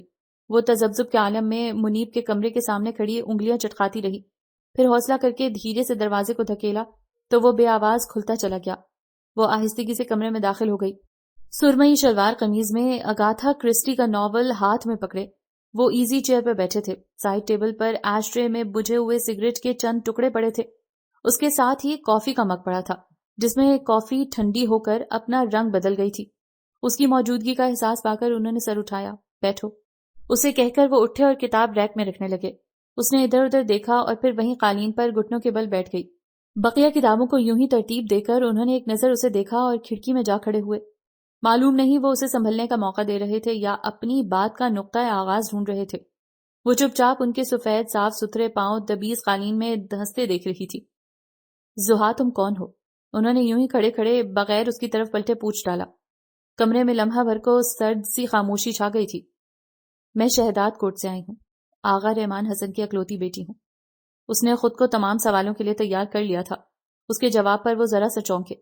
پچھلے دنوں اخبارات میں یہ خبر بہت دنوں تک گردش کرتی رہی تھی کہ ڈاکوؤں نے بڑی بے دردی سے شہداد کوٹ کے جاگیردار آغا رحمان حسن اور ان کی بیوی کو قتل کر دیا تھا اور بہت سا مال و دولت لوٹ کر لے گئے تھے، اور کسی بھی اخبار میں اس لڑکی کے متعلق کسی قسم کی کوئی خبر شائع نہیں ہوئی تھی۔ اسی خبر کے حوالے سے ایک اور نام ان کے ذہن میں ابھرا تو وہ فوراً اس کی طرف پلٹے۔ آغا ذوالفقار حسن تمہارے، وہ میرے بابا جان کے سوتیلے بھائی ہیں۔ یہاں کیسے پہنچی ہو؟ وہ الجھے الجھے انداز میں بیٹھ گئے تھے۔ اگر یہ واقعی آغا رحمان حسن کی بیٹی ہے تو اس کی گمشدگی وغیرہ کی کوئی خبر اخبار میں کیوں نہیں تھی؟ وہ گھٹنوں کے گرد بازو لپیٹے بیٹھی تھی۔ ان کے سوال پر وہ ایک رات اپنی تماتیر ہولناکیوں کے ساتھ اس کے سامنے آ کھڑی ہوئی تھی۔ خشک ہونٹوں پر زبان پھیرتے ہوئے وہ بمشکل گویا ہوئی۔ حویلی میں کافی دنوں سے کشیدگی کی فضا چل رہی تھی۔ بابا جان ہمہ وقت متفکر اور پریشان دکھائی دیتے تھے۔ ماں جی بھی کھوئی کھوئی رہتی تھی۔ میرے بے حد اصرار کے باوجود انہوں نے مجھے کچھ نہیں بتایا تھا، لیکن مجھے کچھ اندازہ تھا کہ جو بھی معاملہ ہے وہ مجھ سے متعلق ہے۔ انہوں نے بے اختیار اسے ٹوک کر کچھ پوچھنا چاہا مگر خاموش رہے۔ اس کی کیفیت سے لگ رہا تھا کہ یہ سب دہرانا اس کے لیے خاصا تکلیف دہ ہے۔ زحا نے اپنی بات جاری رکھی تھی۔ اس روز میں اپنے کمرے میں پڑھ رہی تھی جب میں نے ماں جی کو پریشانی کے عالم میں چکراتے ہوئے دیکھا۔ کیا بات ہے ماں جی؟ میرے پوچھنے پر وہ ایک دم چونک گئی تھی۔ ہاں کچھ نہیں، انہوں نے مجھے ٹال دیا تھا۔ کوئی آیا ہے کیا؟ مہمان خانے سے باتوں کی آوازیں سن کر میں نے کہا، ہاں تمہارے تایا آئے ہیں اپنے دونوں بیٹوں کے ساتھ۔ میری سمجھ میں نہیں آیا تھا کہ اماں ان کے آنے پر اتنی پریشان کیوں ہو گئی ہیں۔ وہ کوئی پہلی مرتبہ تو نہیں آئے تھے، پھر بھی میں نے کچھ پوچھنا مناسب نہیں سمجھا اور انہیں لے کر کمرے میں آ گئی اور ادھر ادھر کی باتیں کر کے ان کا دل بہلانے لگی۔ اچانک ہی مہمان خانے سے زور زور سے بولنے کی آوازیں آنے لگیں۔ اماں جی گھبرا کر اٹھ کھڑی ہوئی۔ یا اللہ خیر! ہم دونوں اکٹھے ہی باہر کی طرف لپکی تھی مگر ماں جی نے دروازے پر ہی مجھے روک دیا۔ تم یہیں رہو، وہ مجھے سختی سے کہہ کر خود آگے بڑھ گئیں۔ آوازوں سے لگ رہا تھا اچھا خاصا جھگڑا ہو گیا تھا۔ تایا جان کی آواز در و دیوار کو ہلاتی ہوئی محسوس ہو رہی تھی۔ میرا دل زور زور سے دھڑکنے لگا، نہ جانے اندر کیا ہو رہا تھا۔ ماں جی بھی مہمان خانے سے باہر ہی کھڑی تھی۔ اسی شور شرابے میں اچانک ہی گولی کی آواز ابھری تو میرے کانوں کے پردے جیسے پھٹنے کے قریب ہو گئے تھے۔ زمین پاؤں تلے سے سرک گئی تھی۔ ہائے شہباز، یہ تو نے کیا کیا؟ اماں کے چیخنے پر میں بغیر سوچے سمجھے مہمان خانے کی طرف بھاگی تھی۔ میں کسی کو زندہ نہیں چھوڑوں گا۔ شہباز کسی بھیڑیے کی طرح غرایا اور اس کے بعد 1 2 3 نہ جانے کتنی گولیاں چلی تھی۔ میں مہمان خانے میں پہنچی تو ماں جی کا سفید لباس خون سے سرخ ہو رہا تھا۔ میں تو جیسے وہی پتھر کی ہو گئی تھی، یا آنن فانن کیا ہو گیا تھا۔ زحا بھاگ جا، زحا بھاگ جا۔ اماں آخری سانس لیتے لیتے بھی لگاتار چیخ رہی تھی۔ خوف مجھ پر اس حد تک غلبہ پا چکا تھا کہ نہ میں آگے بڑھ پا رہی تھی نہ پیچھے ہٹ سکی تھی۔ زحا بھاگ جا، آخری بار اماں کے بے آواز ہونٹ ہلے تھے۔ اسی دوران شہباز لال بھبوکا چہرہ لیے دروازے پر ریوالور لیے نمودار ہوا تھا۔ میں نے بس ایک پل اماں کی ڈھلکتی گردن کو دیکھا تھا اور اسی پل یہ احساس ہو گیا تھا کہ کچھ باقی نہیں بچا۔ شہباز تیزی سے میری طرف بڑھا تھا۔ ماں جی کی آواز ایک بار پھر میرے کانوں میں گونجی تو میں فوراً پلٹ کر بھاگی اور راہداری سے مڑ کر کچن میں داخل ہو گئی۔ یہاں سے کھڑکی پھلانگ کر میں پیچھے باغ میں پہنچ گئی۔ شہباز شاید مجھے دیکھ نہ پایا تھا، اس لیے پچھلی طرف کا دروازہ کھول کر مجھے باہر نکلنے کا موقع مل گیا تھا۔ باہر نکلتے ہی بارش کی تیز بوچھاڑ نے مجھے لمحوں میں بھگو دیا۔ یہاں ہر طرف کھیت ہی کھیت تھے۔ مجھے کچھ معلوم نہیں تھا یہاں سے کس طرف جاؤں اور کہاں پناہ لوں۔ بس جدھر کو منہ اٹھا میں دوڑتی چلی گئی۔ کچھ دیر بعد وہ لوگ میرے تعاقب میں لگ گئے تھے۔ پلیٹ فارم ہماری حویلی سے بہت دور تھا۔ میں نے جانے کیسے وہاں پہنچی تھی۔ ٹرین آہستہ روی سے چل رہی تھی۔ میں جان بچانے کو اس پر چڑھ گئی۔ میرے پیچھے انہوں نے کئی گولیاں چلائیں اور جب تک وہ وہاں پہنچے ہوں گے ٹرین اپنی رفتار پکڑ چکی ہوگی۔ اس کے بعد مجھے کچھ ہوش نہ رہا تھا۔ آنکھ کھلی تو میں یہاں تھی، اماں زینب کے پاس۔ اس نے بات ختم کر کے دوپٹے کے پلو سے اپنے آنسو سے تر چہرہ صاف کیا۔ منیب کے چہرے پر گہری سنجیدگی کا راج تھا۔ اب انہیں سمجھ آ گئی تھی کہ چونکہ آغا ذوالفقار حسن اور ان کے بیٹے خود اس قتل کے ذمہ دار تھے، لہٰذا انہوں نے پولیس اور اخبارات میں یہ خبر دی تھی کہ یہ سب ڈاکوں کی کارستانی ہے، اور چونکہ زحا اس قتل کی چشمدید گواہ تھی سو اس کا لاپتہ رہنا ہی ان کے حق میں بہتر تھا۔ باقی ملازمین یا گاؤں کے لوگوں کی جرت نہیں ہوتی کہ وہ اپنے مالکوں کے خلاف کوئی بات ہی کہہ سکیں۔ اس سارے معاملے کا تم سے کیا تعلق تھا؟ انہوں نے کافی دیر بعد پوچھا۔ ہمارے خاندان میں لڑکیوں کی شادی خاندان سے باہر نہیں کرتے۔ میرے تایا کی خواہش تھی کہ میری شادی ان کے بیٹے کے ساتھ ہو، جبکہ ان کے دونوں بیٹے پہلے سے ہی شادی شدہ تھے۔ تعلیم کے نام پر ان کے پاس کوئی قابلیت نہ تھی۔ طبیعت میں جارحانہ پن اس قدر زیادہ تھا کہ گاؤں کا کوئی فرد ان کے سامنے سر بھی اٹھا لیتا تو اس کی شامت آ جاتی تھی۔ میرے بابا جان ان لوگوں سے ٹوٹلی ڈیفرنٹ تھے۔ وہ اس روایتی قسم کے وڈیرے پن سے سخت نفرت کرتے تھے۔ باپ کے ذکر پر زحا کے لہجے میں فخر اود کر آیا تھا۔ وہ ایک آئیڈیل سوچ رکھتے تھے۔ ہمارے خاندان میں تو عورت کو پاؤں کی جوتی کے برابر سمجھا جاتا تھا، مگر انہوں نے مجھے اتنا بلند مقام دے رکھا تھا کہ شاید کسی نے اپنے بیٹوں کو بھی اتنی عزت و توقیر نہ بخشی ہوگی۔ تایا کی شدید مخالفت کے باوجود انہوں نے مجھے ریگولر BA کروایا، اور اس کے لیے کیا کیا جتن کیے وہ الگ بات ہے۔ اب جبکہ میں انگلش لٹریچر میں ماسٹرز کر رہی تھی تو وہ میرے لیے کچھ کرنا چاہتے تھے۔ تایا کے اصرار پر بابا جان نے انہیں سہولت سے انکار کر دیا تھا، مگر وہ لوگ یہ کہاں برداشت کر سکتے تھے کہ ان کے خاندان کی لڑکی باہر جائے، اور وہ بھی جائیداد سمیت۔ سو ان کا اصرار اور بابا جان کا انکار روز بروز بڑھتا گیا۔ اس روز بھی یقیناً یہی بات شروع ہوئی ہوگی۔ بابا نے حسب معمول انکار کیا ہوگا اور شہباز کی فطری جارحیت جاگ اٹھی ہوگی۔ وہ سر جھکائے دھیرے دھیرے کہہ رہی تھی، تمہارا کوئی اور رشتہ دار؟ منیب کے پوچھنے پر اس نے نفی میں سر ہلا دیا۔ ماں جی اپنے والدین کی اکلوتی بیٹی تھیں۔ ایک پھپھو ہیں جن کی دونوں بیٹیاں تایا جی کی بہو بن گئی اور اسی گھر میں آ گئی تھیں۔ وہ تایا جان کی سگی بہن ہیں، لہٰذا بابا جان کے ہمیشہ سے خلاف رہی ہیں۔ دوسری پھپھو کی شادی بابا جان کی سپورٹ پر خاندان سے باہر ہوئی تھی۔ ان پر حویلی کے دروازے اسی وقت بند کر دیے گئے تھے، اور چونکہ یہ میرے بچپن کی بات ہے لہٰذا میں نہیں جانتی وہ اب کہاں ہیں۔ اس کے کہنے پر منیب گہری سانس لے کر رہ گیا۔ واقعی اس لڑکی کے پاس کوئی راستہ نہیں بچا تھا سوائے اس کے کہ وہ اس گھر میں ملازمہ بن کر اپنی جان بچا لے۔ انہوں نے ایک نظر اس کی بھیگی پلکوں کو دیکھ کر سوچا تھا۔ اب انہیں معلوم ہوا تھا کہ ہر کام کرتے ہوئے اس کے چہرے پر جھنجھلاہٹ کے آثار کیوں ابھر آتے تھے۔ سارا کی شادی پر تم نے کس کو دیکھا تھا؟ وہ شہباز ہی تھا۔ ایک بار مارکیٹ میں اس نے مجھے دیکھ لیا تھا، اور اس روز شادی پر بھی اس نے نہ صرف مجھے دیکھ کر پہچان لیا تھا بلکہ اس نے میرے پیچھے بھی آنا چاہا تھا۔ وہ ناخن کاٹنے لگی تھی۔ مجھے لگ رہا تھا وہ وہیں کھڑے کھڑے مجھے شوٹ کر دے گا۔ میں بری طرح خوفزدہ ہو گئی تھی۔ اس نے بہت آہستگی سے کہا تو ان کے انابی ہونٹوں پر ذرا سی مسکراہٹ بکھر گئی۔ مجھے معلوم ہے وہ نہ جانے کیا سوچ کر محظوظ ہوئے تھے۔ بہرحال اب تم نے اپنے بارے میں کیا سوچا ہے؟ وہ اٹھ کر دوبارہ کھڑکی میں جا کھڑے ہوئے تھے۔ منیب صاحب، میں نے اپنا مقدمہ خدا پر چھوڑ دیا ہے۔ اسی کی عدالت سے انصاف کی بھیک مانگوں گی۔ میں آپ کو بھی اس معاملے میں انوالو نہیں کرنا چاہتی کہ وہ لوگ دشمنی پالنے میں ماہر ہیں اور میں نہیں چاہتی کہ میری وجہ سے آپ. اس کی ادھوری بات پر انہوں نے گردن گھما کر دیکھا. وہ جو ان پر نظریں جمائے بیٹھی تھی فوراً رخ موڑ گئی. آپ میری صرف اتنی مدد کر دیں کہ مجھے کسی دارالامان. اس کی آواز بھرا گئی. ہاتھوں کی پشت سے آنکھیں صاف کر کے انہیں دیکھا. وہ ابھی تک بڑے غور سے اسے دیکھ رہے تھے. میرا مطلب ہے اگر وہ یہاں آ گئے تو. وہ کھڑی ہو کر انگلیاں چٹکانے لگی تھی. انہوں نے بغیر کوئی جواب دیے آگے بڑھ کر دوبارہ اگاتھا کرسٹی کا ناول نکال لیا اور اس کے پاس سے گزر کر ایزی چیئر پر جا بیٹھے. یہ کافی کا مگ لے جاؤ. اماں زینب سے کہو نئی کافی بنا کر مجھے دے جائیں. ان کے اطمینان سے کہنے پر زحا نے حیرت سے انہیں دیکھا اور پھر مگ اٹھا کر دروازے کی طرف مڑ گئی. سنو زحا. اپنے پیچھے ان کی آواز سن کر وہ رکی تھی مگر پلٹی نہیں تھی. Don't worry, everything will be all right. وہی ان کا مخصوص نرم لہجہ. اس کے اندر اطمینان سا اتر گیا. دروازہ کھول کر اس نے مڑ کر ایک نظر انہیں دیکھا. کرسی کی پشت سے ٹیک لگائے دونوں ہاتھ سر کے نیچے رکھے وہ آنکھیں بند کیے آہستہ آہستہ کرسی جھلا رہے تھے. وہ خاموشی سے باہر نکل آئی.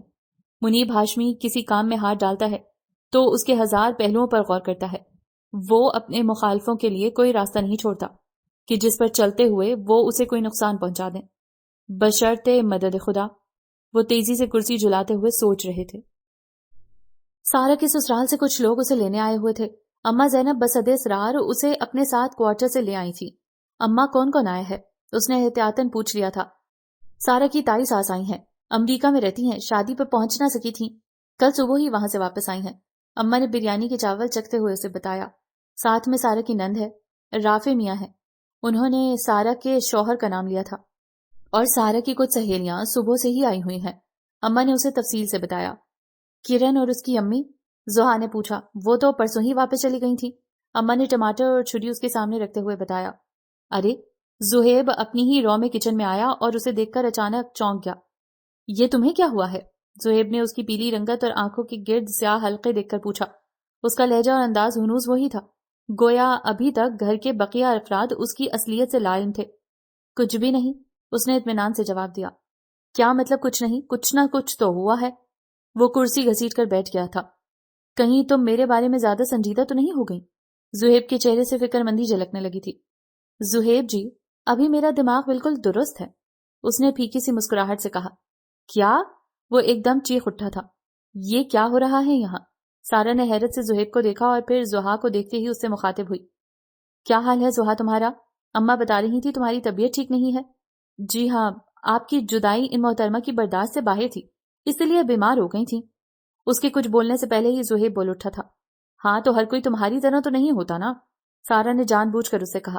زہیب نے حیرت سے اسے دیکھا. کیا کہہ رہی ہیں آپ ہمشیرہ جی؟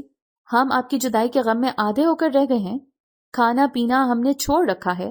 رات کو ہم سو نہیں پاتے کہ آپ کی یاد ہمیں رات رات بھر بے قرار رکھتی ہے. اس نے بے حد دکھی لہجے میں کہہ کر سارا کے کندھے پر سر گرا دیا. بکواس نہیں کرو, ان 4 دنوں میں ہٹے کٹے ہو گئے ہو تم. سارا نے ایک جھٹکے سے پیچھے ہو کر اپنا دوپٹہ ٹھیک کرتے ہوئے کہا. میرون اور گینزا کے کڑھائی والے سوٹ میں وہ کھلی کھلی لگ رہی تھی. اوہ مائی گاڈ, میں بھی کس دیوانے کی باتوں میں لگ گئی ہوں. سارا ماتھے پہ ہاتھ رکھتے ہوئے زور سے بولی. اماں زینب کھانا تیار ہے؟ وہ زہیب کو ہٹا کر فوراً اماں کی طرف بڑھی. ہاں بیٹی, کھانا تیار ہے, اماں نے برنر آف کرتے ہوئے کہا. ٹھیک ہے, پھر جلدی سے ٹیبل پر لگا دیں, اس نے اماں سے کہا. اور تم چلو میرے ساتھ, وہاب وہاں اکیلا بیٹھا بور ہو رہا ہوگا, سارا نے زہیب کو دھکیلتے ہوئے کہا. زحا تم پانی کا جگ لے جاؤ, میں باقی چیزیں لاتی ہوں, اماں نے ڈونگے میں سالن ڈالتے ہوئے کہا تو وہ اٹھ کھڑی ہوئی. ڈرائنگ روم میں سب لوگ خوش گپیوں میں مصروف تھے. منیب غالباً ابھی آفس ہی میں تھے. چھوٹے بیٹی کی طبیعت خراب ہو گئی تو ہمیں سیٹ کینسل کرنی پڑی. مجھے تو بہت جلدی تھی بہو کو دیکھنے کی, سو آج رافع کے ساتھ ہی چلی آئی. کوئی خاتون کہہ رہی تھی. میں بنیادی طور پر شہداد کوٹ کی رہنے والی ہوں. کسی کے پوچھنے پر وہی خاتون بولی تو زحا کے ہاتھ سے پانی چھلک گیا. میرے والد صاحب وہاں کے بڑے جاگیردار تھے. والد صاحب ہی کیا, ہمارا پورا خاندان برسہ برس سے شہداد کوٹ پر حکومت کرتا چلا آ رہا ہے. زحا تیزی سے ڈرائنگ روم میں داخل ہوئی تھی. والد صاحب تو عرصہ ہوا انتقال کر گئے ہیں. ان خاتون کی زحا کی طرف پشت تھی. آج کل میرے دونوں بھائی جاگیر کی دیکھ بھال کر رہے ہیں. زحا گھوم کر سامنے والی سائڈ پر آ گئی تھی. سرخ و سفید رنگت والی وہ خاتون انگوری رنگ کی ساڑی میں بے حد ڈیسنٹ لگ رہی تھی. زحا نے بڑے غور سے انہیں دیکھا. اگلے ہی لمحے ایک جھماکہ اس کے ذہن میں ہوا.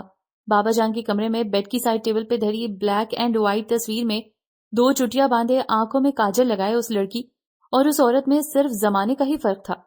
اچھا، کیا نام ہے آپ کے بھائیوں کا؟ ہاشمی صاحب بڑی دلچسپی سے پوچھ رہے تھے۔ وہ ہمتن گوش ہو گئی۔ بڑے بھائی آغا ذوالفقار حسن اور چھوٹے بھائی آغا رحمان حسن ہیں۔ انتہائی متوقع جواب سن کر وہ تیر کی طرح ان کی طرف بڑھی۔ آپ زہرا پھپھو ہیں؟ زہرا پھپھو؟ وہ خاتون حیرت سے اسے دیکھنے لگی۔ آپ نے مجھے پہچانا نہیں؟ میں زحا ہوں، زحا رحمان۔ وہ گھٹنوں کے بل ان کے سامنے بیٹھ کر بڑی امید سے انہیں دیکھ رہی تھی۔ کیا بکواس ہے یہ؟ انہوں نے ایک جھٹکے سے اس کا ہاتھ اپنے گھٹنوں پر سے ہٹایا۔ اتنا نامی گرامی باعزت خاندان اور یہ ابتر حلیے والی ملازمہ خود کو ان کی بھتیجی کہہ رہی تھی۔ زحا، کیا بدتمیزی ہے یہ؟ مسز ہاشمی نے ناگواری سے اسے ڈانٹا۔ چلو کچن میں، اماں زینب کے پاس۔ آپ میری بات سمجھ نہیں رہی۔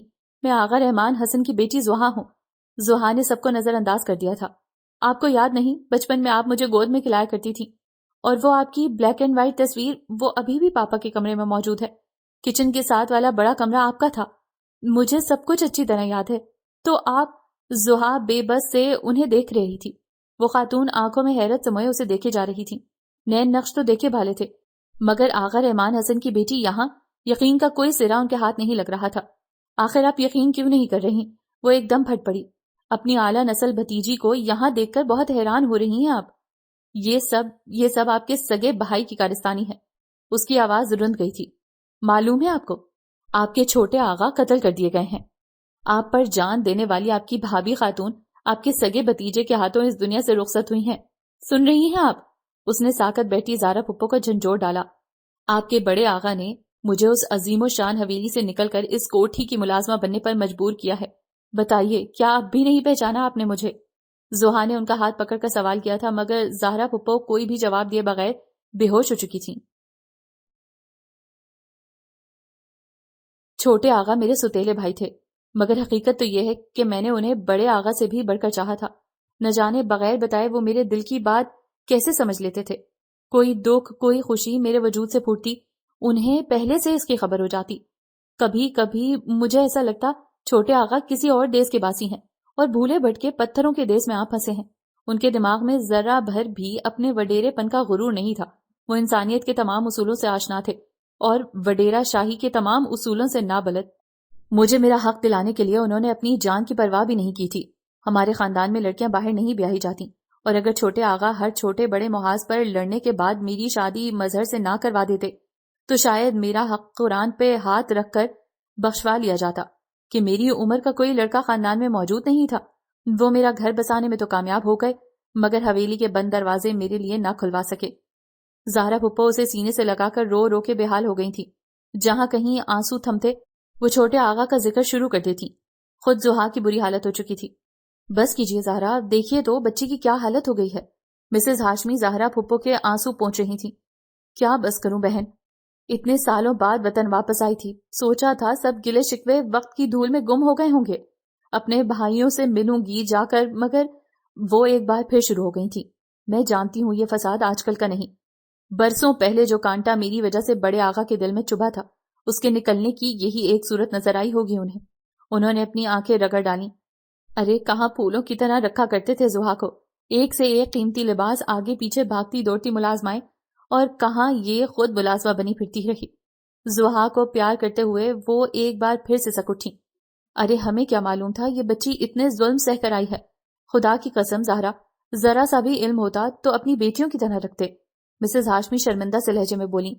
مجھے تو اس اماں پہ غصہ ہے، کیسے آرام سے کہتی رہی میری بھتیجی ہے۔ ارے ہم تو اسی خیال میں رہے۔ اماں کو کچھ مت کہیے مسز ہاشمی، اس عورت نے میری بچی کی زندگی بچائی ہے، مجھے تو خرید لیا ہے اس نے۔ زہرا پھپھو نے فوراً اماں زینب کی حمایت کی۔ اگر اماں اسے سہارا دے کر یہاں نہ لے آتی تو نہ جانے کہاں بھٹکتی پھرتی، خدا نہ خواستہ کسی کے ہتھے چڑھ جاتی تو۔ بس کرے آنٹی، خدا کو یہی منظور تھا۔ سارا نے آگے بڑھ کر ان کے آنسو پونچھے اور تکیہ درست کر کے انہیں لٹا دیا۔ خدا کی مصلحت ہماری سمجھ سے بالا تر ہے۔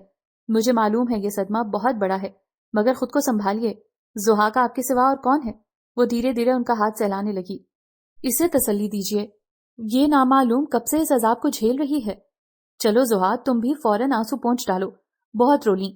اب ہم سب تمہارے ساتھ ہیں، تمہارے اپنے ہیں، تمہارے دکھ میں برابر کی شریک ہیں۔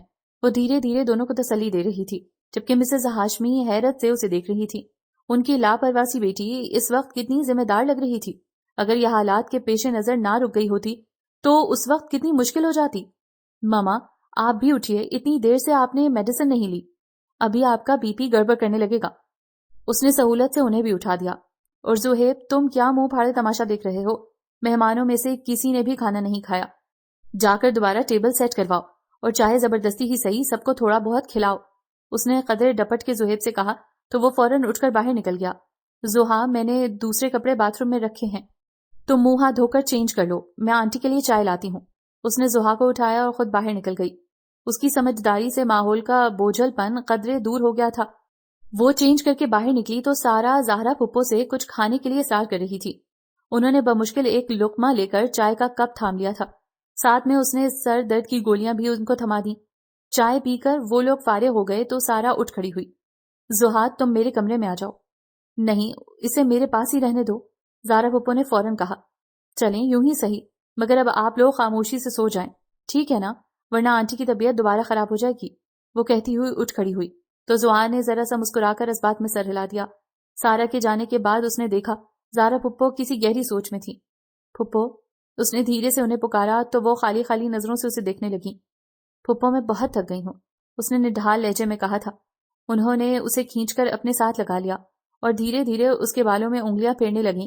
تسلی کا کوئی لفظ انہیں اتنا طاقتور نظر نہیں آ رہا تھا جس سے وہ اسے دلاسا دے سکتی. تھکی ماندی زہا چند لمحے بعد ہی ان کے گرد بازو لپیٹے سو رہی تھی، جبکہ زہرا خاتون کی آنکھوں سے بے آواز آنسو پھسل پھسل کر ان کا چہرہ بھگو رہے تھے. انہیں اپنے چھوٹے آغا یاد آ رہے تھے جو نہ جانے کس دیس کے واسی تھے اور بھولے بھٹکے پتھروں کے دیس میں آ بسے تھے.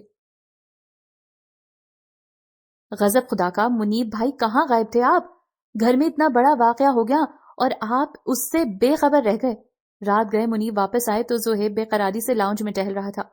کیا مطلب؟ انہوں نے ٹائی کی نوٹ ڈھیلی کرتے ہوئے حیرت سے اسے دیکھا.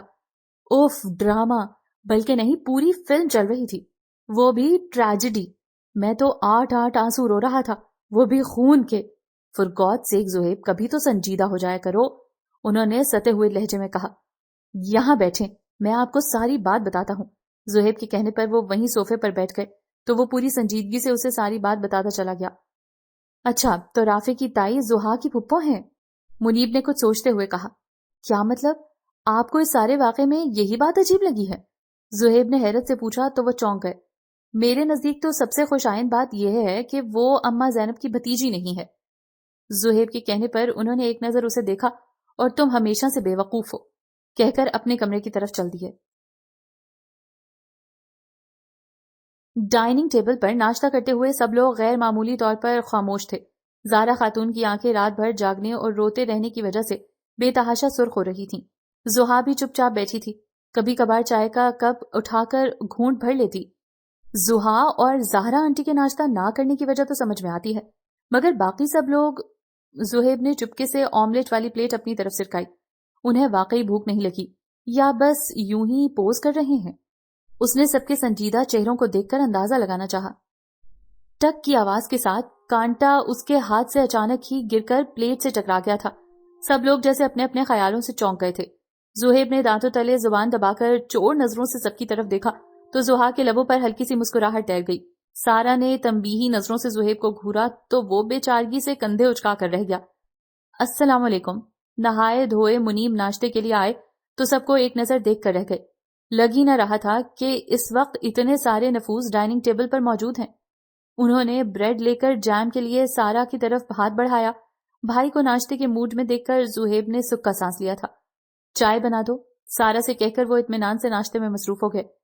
رافع پچھلے دنوں تم بزنس ٹور پہ امریکہ گئے تھے، کیا رزلٹ رہا؟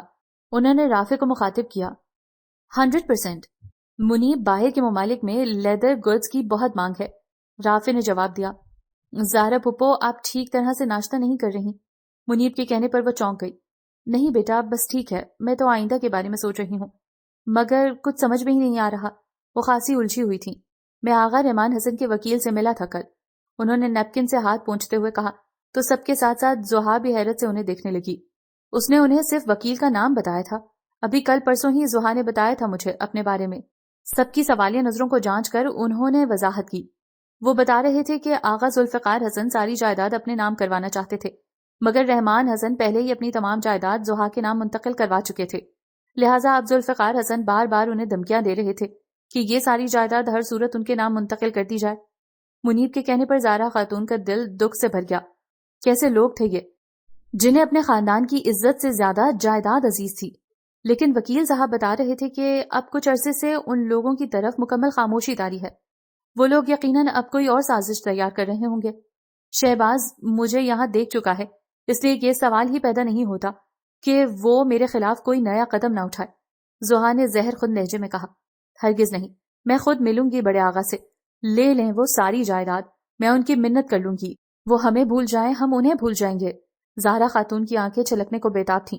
چھوٹے آغا اور بھابھی کے ساتھ جو زیادتی انہوں نے کی اس کا بدلہ خدا لے گا۔ کیسی باتیں کر رہی ہیں آنٹی آپ؟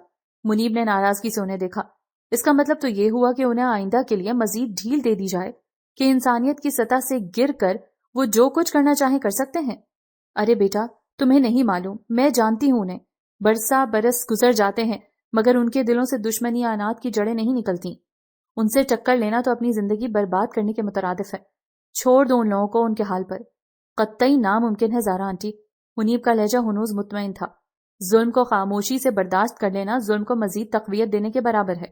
آپ کے دل میں اپنے بھائی کے لیے کوئی نرم گوشہ ہے تو وہ اور بات ہے، منیب نے صاف گوئی سے کہا، لیکن اگر زحا اپنے اوپر ہونے والے ظلم کا بدلہ لینا چاہتی ہے تو میں اس وقت تک اس کی مدد کرنے کو تیار ہوں جب تک برائی کے خلاف لڑنے کی مجھ میں ہمت اور طاقت باقی ہے، باقی جو خدا کو منظور۔